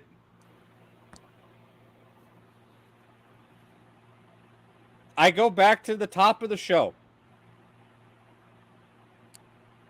That was a bullshit flag. Everybody knows it. And it's going to be argued from here to eternity that it cost the Eagles a Super Bowl. That, I think, is your moment of the year. Okay, so I'm going to give credit where credit is due here. I'm going to mention the fact that Brad Berry admitted he was holding. And I will also talk about the fact that Jason Kelsey did a interview with his brother Travis and said that I see all these people complaining about the fact that this cost us the game. No, that's a bullshit take. Because what happened was there were a series of other moments during the course of this game that we failed to take advantage of that put us into the position where this could cost us the game. I'm not saying I agree with the take that it cost them the game. I think, and I've said it before in depth on other shows on the network where we talked about the Super Bowl already, that the Chiefs outperformed the Eagles fair and square. But I think if you want to talk about moments of the year, and yes, there's a little bit of recency bias, sure, but I think that's one of the biggest moments of the season, if not the biggest. I mean, the only other time you really saw something related to a moment in the NFL like that go trending was Damar Hamlin. Like, that flag went trending nationwide on Twitter. So much so that Elon Musk woke up Twitter engineers at 2 a.m. and told them to fucking change the goddamn algorithm so that they would see Elon Musk's tweets rather than fucking shit about the Super Bowl, because the president's tweet about the Super Bowl outperformed his. Yeah, well, this is the same man who fired an engineer saying that his engagement wasn't what it was before. So, well, actually, the reason why he fired that engineer is because that engineer told Elon that Elon's no longer relevant in... I feel like we have a Chiron for this. Nope. You know the one I want. Well, I got to figure out which one now. You definitely know the one I want. You would that doesn't help them. No, it doesn't. Whenever we talk about people who have done things to make themselves very, very unlikable, there you go. But I feel like that's the only other true moment this NFL season that has gone number one viral nationwide on Twitter was that, call it what you want, but that penalty. For me, I think it's bullshit. And as I said before on another show, when you get me started on geometry and football on a podcast, it ain't a good day for anybody. All I'm going to say is this. While that penalty was a moment, when you've got people pretty much saying, fuck your game, fuck your network, fuck your programming, fuck your league. People that are on a network that pays for the rights to broadcast your games, no less. When you have them saying in real time, we are done, that is your moment. Your 2022 off-season, off-the-field MVP, Booger McFarland. Damn right. Go ahead. Finish your thought. All right. Y'all want me to pull out receipts, huh? Make it quick. We're almost at 120. We just passed the 100-minute barrier. And we got one more award and then another show to do. Not to mention, we still have to give somebody flowers. You want to know what my true moment is then? Because it's not an on-field moment. Okay. The Ryan Clark segment from the night Hamlin got injured. There's your true damn moment of the NFL season. I can't argue that. I can't argue. Not just once, but twice. First on the SVP Sports Center, and then on the nationwide Los Angeles version. Oh, I'm talking about his in the moment Sports Center. That was with SVP. Yep. I know Scott Van Pelt. He kind of. I was letting the people listening know. If you're watching this show, I feel like that's basic knowledge. I mean, it do be facts though. He ain't lying. That was some reverse gimmick infringery. Even the sloth smiling and agreeing with me here. He always looks like that, to be fair. I popped myself with that one. Carry on. Do you want to give it to Booger McFarland? No. Booger McFarland did a good job with that coverage, along with Susie Colbert and I forget who the third guy was. Adam Schefter. Thank you. But no. Ryan Clark's speech on Sports Center as they were going to the overnight Sports Center broadcast. So, okay, I guess, technically, it is with SVP. But, all right, you get me on a technically correct, the best kind of correct. Just glad he admitted it. Continue. That's your moment, but I was trying to not dogpile onto a bad situation any further and try to have a more, I don't know what the word I'm looking for, but more not Damar Hamlin moment.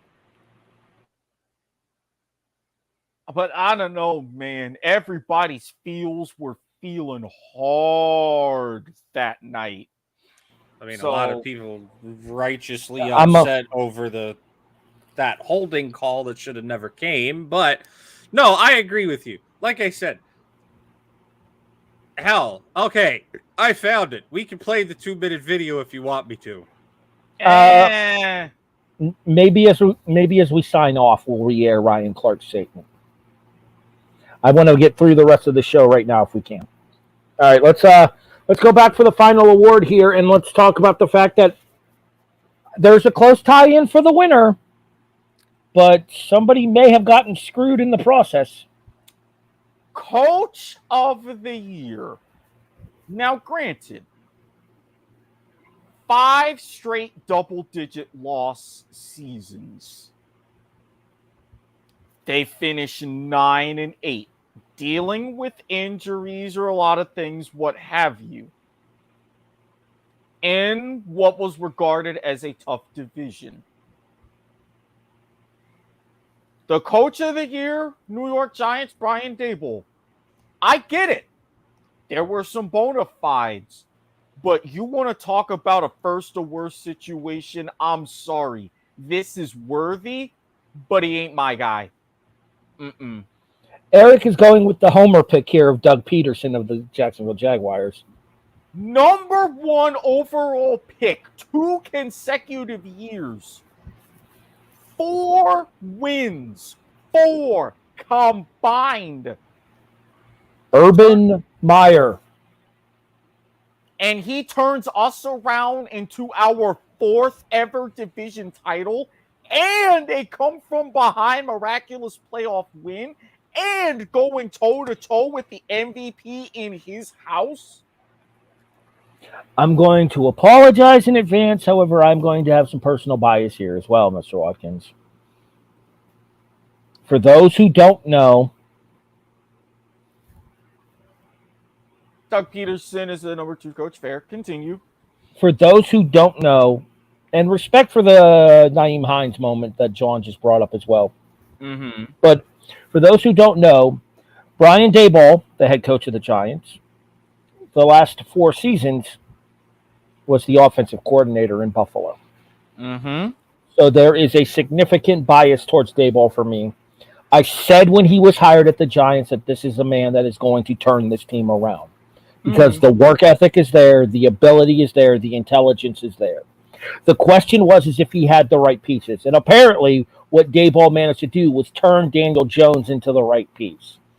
Do I think that they overreacted in giving Jones the contract that they gave him? Abso-fucking-lutely yes. Jones is not worth that kind of coin. And hasn't his entire NFL run.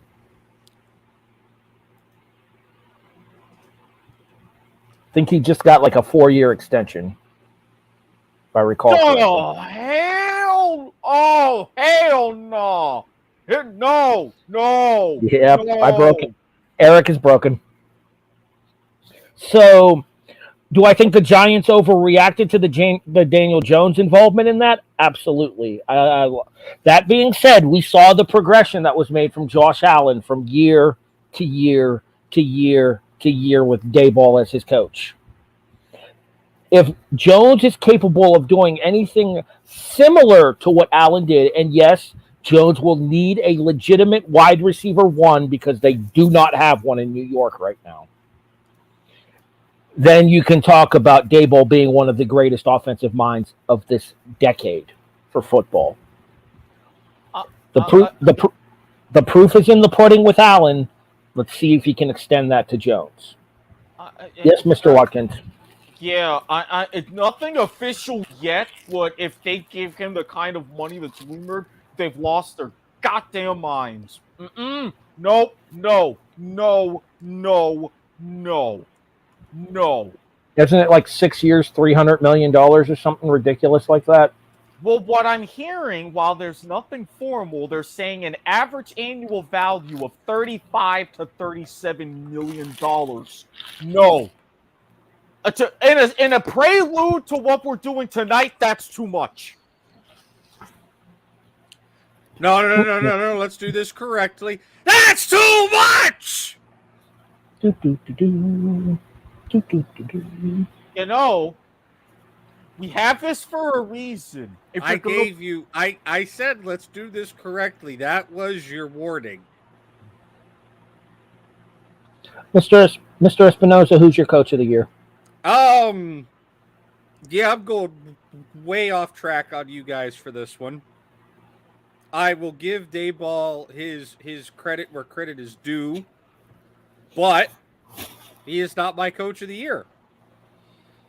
Well, in fairness, he's not your New York franchise. I'm not picking my New York franchise either. He was my mid-season pick, actually, if Mr. Watkins recalls. I'm not picking my New York franchise. I was just saying. My mid-season coach of the year was Robert Salah.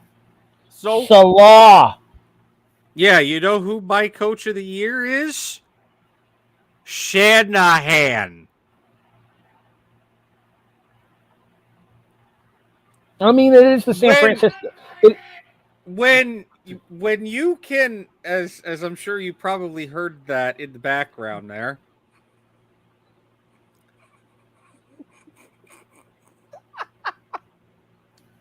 continue. the views and opinions of Jonathan to, Nilsson do not necessarily reflect those of any of the other members of the Not a Network Podcast Network. Viewer discretion is heavily advised. Seriously, to Nelson.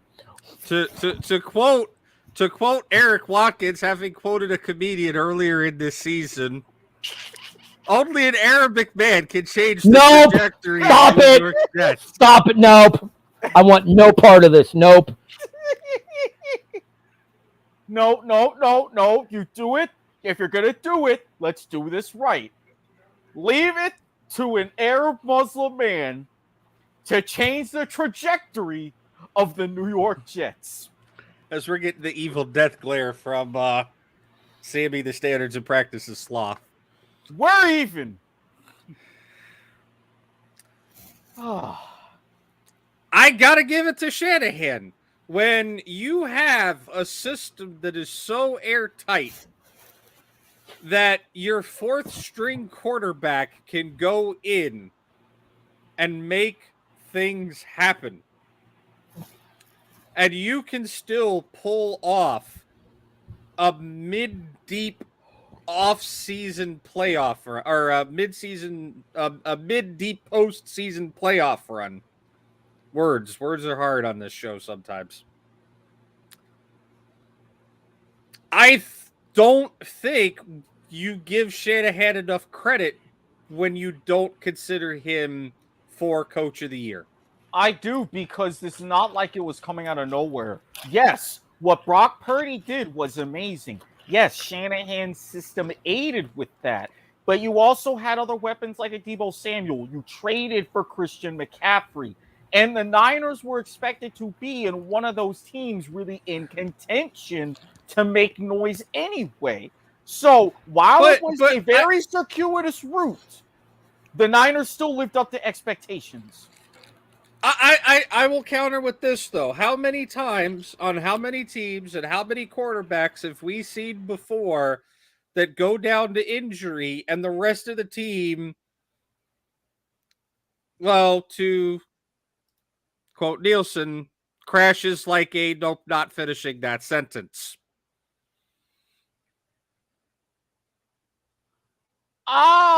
You have a couple, but what Frank Reich did with the Indianapolis Colts before Carson Wentz, what happened with Nick Foles after Carson Wentz went down in Philadelphia.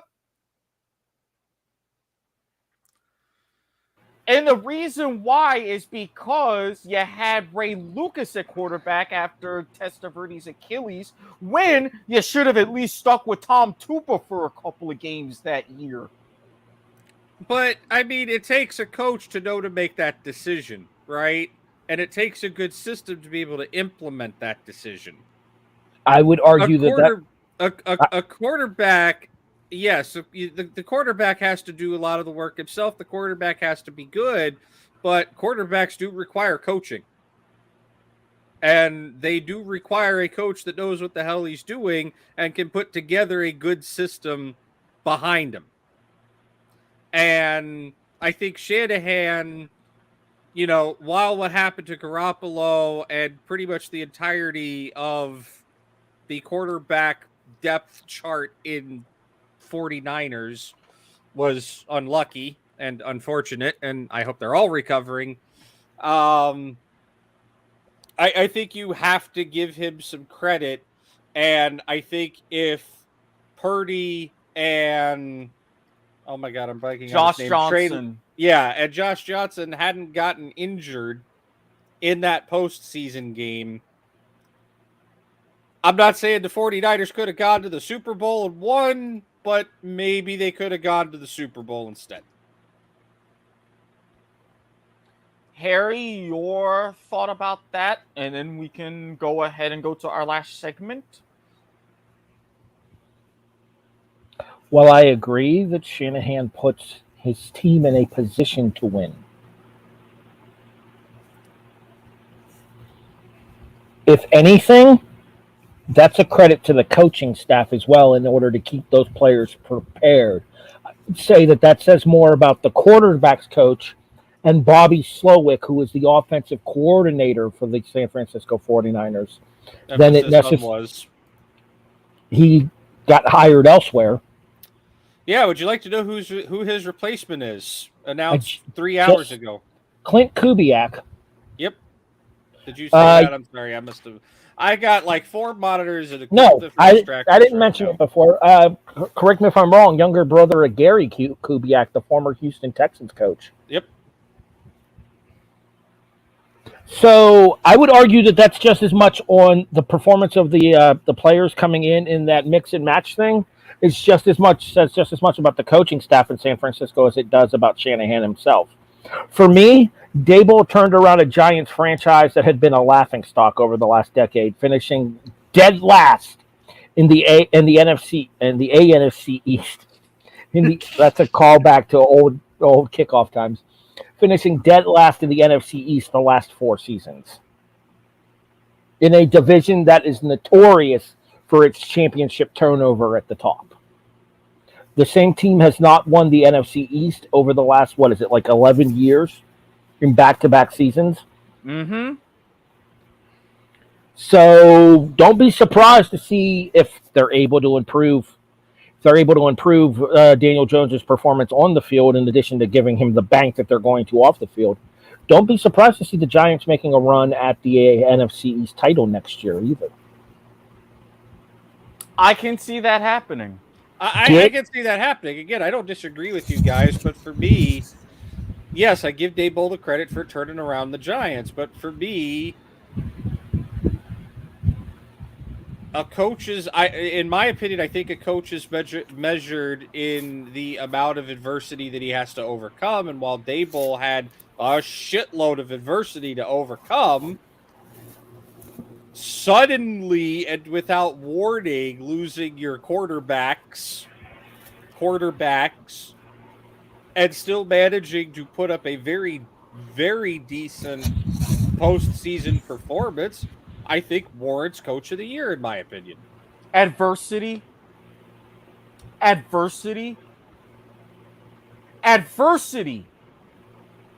Coming from adversity. I'm sorry, did Kyle Shanahan drive around on a damn golf cart wearing shorts on Thursdays talking about Tim Tebow? Adversity? We got Watkins started. We're not getting out of here anytime soon. I'm sorry. Anyways, for the sake of pulling double duty in a brief intermission to where I will not violate rule number 3, we come to our last award of the night. The winner of the Superb Owl. Son of a bitch! Yes, in a place that is unfortunately scarily familiar for Harry this season, he finishes last with only 4 correct decisions. I did get the coin toss correct, at least. So I had that going. At one point, I led. That's all that matters. And then in another familiar place, there was a tie for second. After mild dispute, but after a thorough different judges' decisions and other outlets, yes, there was a tie at 7 correct decisions, both myself and John Nielsen. However, 4 and 7 makes 11. And our winner with 11 correct choices, running around here talking his blue name for a reason, asked about adversity, Brian Espinoza. It feels good to win something for a change. I still say I should have won the regular season as well. That shit was rigged. I have my protest. Denied. Informal protest. Denied. And yeah, Oh no, I filed the formal protest, and as Big I Bang told Watkins, Big Bang Theory reference for those of you that get it, or if you didn't, that's where it's from. Please tell Nielsen to stop yelling. yeah, 10th of a second away. It wasn't just a 10th of a second, according to multiple outlets, as they timed officially the national anthem at 2:01. This is what you get for trying to go for a push. TSN, the Sporting News said 2 minutes and 1 second. Go ahead, Brian. I'm sorry for cutting you off. like I said, I'm happy to win something. You know what the sad thing is, Eric? Yeah. This is the same shit that happened when Teasley was part of the show, too. That motherfucker ran it. You're not wrong. He still has the record for most correct picks in a single Super Bowl. 13, if I remember 14. right? 14. I found the notebook. 14. I mean, honestly, if I had gone for Mahomes, that would have been 12. I went Kelsey because I'm sitting there like, you know what? I think they might just give it to Kelsey if he performs. But, I mean, you guys were correct. They did manage to shut down Kelsey for the good bulk of that game. But all I got to say, God damn it, Nielsen. Purple? Really? Purple? Who the fuck picks purple? You're not wrong. I did not expect purple. Who the fuck picks purple? More. Do you still have your flag, Eric? No, it's in my room, unfortunately. Throw the flag on mild racism on Nielsen. Wait, why? Purple drink. Oh, yeah. Again, the views and opinions of Jonathan, you know the rest. And thus, we come to the end of the National Football League season 2022-23. We shall reconvene to talk football, NFL variety, in April. I'm sorry, I don't mean to cut you off. I guess technically May, I think, is the draft this year. Eric, did we calculate who won the postseason pick'ems? Nielsen, I think. I have to look at that. While Eric does that, I think the answer is Nielsen, but I think it is too because he ran away with week 1. So it's actually the very last weekend in April for 2023. So we will be reconvening if we do the live coverage like we did the last couple of years, April 27th for the first round of the NFL draft. The 28th and the 29th will see rounds 2 through 7. There will only be 31 picks in the first round of this year's NFL draft, however, not the traditional 32, because fuck the Dolphins. They lost their pick due to contract tampering. The NFL stripped them of their first-round pick. Technically, he did because I did not make a pick. We were tied at 9-3. He correctly picked Kansas City. I did not make my pick in time. You would have picked Philadelphia anyway, so you would have lost it. Yeah, remember that whole picks made on air count towards the... True. So yeah, that's why I figured for the Super Bowl, those picks counted into that spreadsheet, which is why I never went back and put them in. Yeah, so at 10-3, yes, he won by a single game. I finished at 9-4. I think I went 7-6. Sadly, Harry Broadhurst wins nothing this season. Well, it happens. Well, wait, did he win your I'm a Survivor League or whatever you guys were calling that?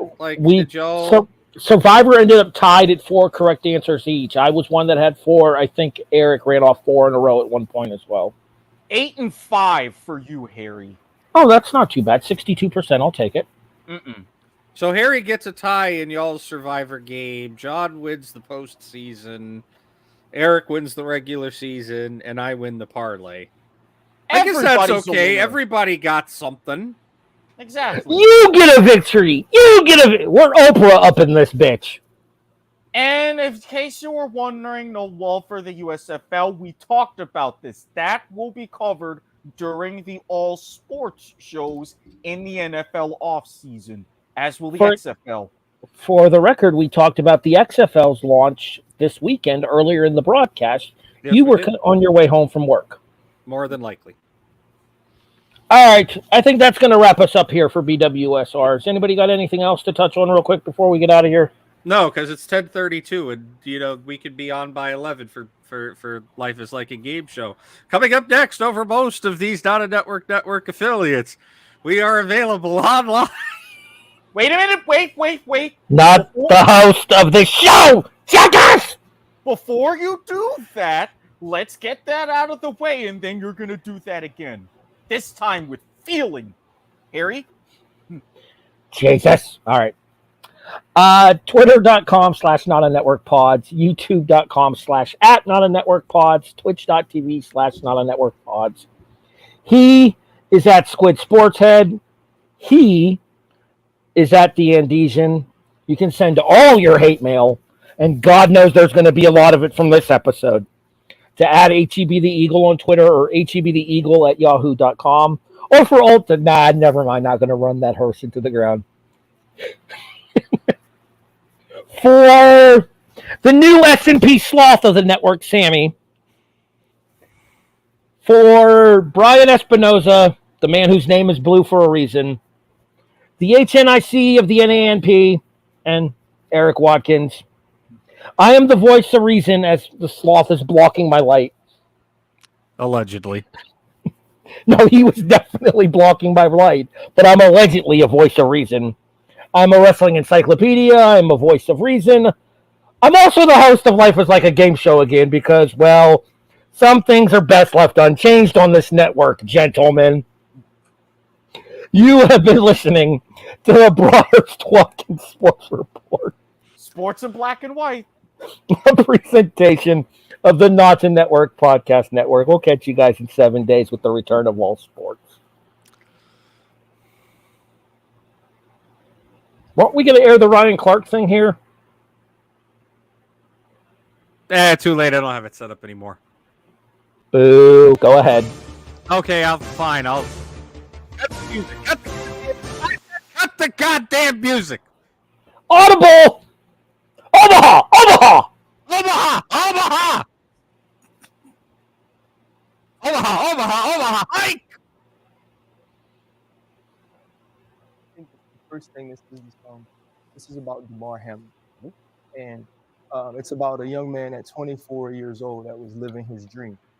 That a few hours ago was getting ready to play the biggest game of his NFL career, and there's probably nowhere else in the world he wanted to be. And now he fights for his life.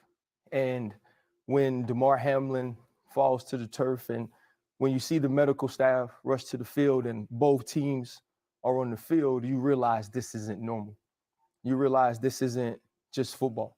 And so many times in this game and in our job as well, we use the cliches, I'm ready to die for this. I'm willing to give my life for this. It's time to go to war. And I think sometimes we use those things so much, we forget that part of living this dream is putting your life at risk. And tonight, we got to see a side of football that is extremely ugly, a side of football that no one ever wants to see or never wants to admit exists. When you see both teams on the field crying in that way, your first thought is Damar Hamlin. Yep. The second thought is his family. And this isn't about a football player, right? This is about a human. This is about a brother. This is about a son. This is about a friend. This is about someone who is loved by so many that you have to watch go through this. I dealt with this before, and I watched my teammates for days come to my hospital bed and just cry. I had them call me and tell me that they didn't think I was going to make it. And now this team has to deal with that, and they have no answers. Mm-hmm. And so the next time I think that we get upset at our favorite fantasy player, or we're upset that the guy on our team doesn't make the play, and we're saying he's worthless, and we're saying you get to make all this money, We should remember that these men are putting their lives on the line to live their dream. And tonight, Damar Hamlin's dream became a nightmare for not only himself, but his family and his entire team.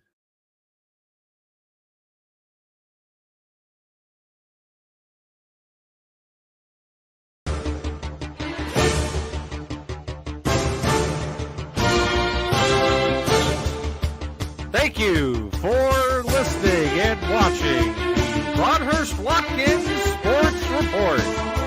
Sports in black and white. A presentation of the Not a Network Podcast Network.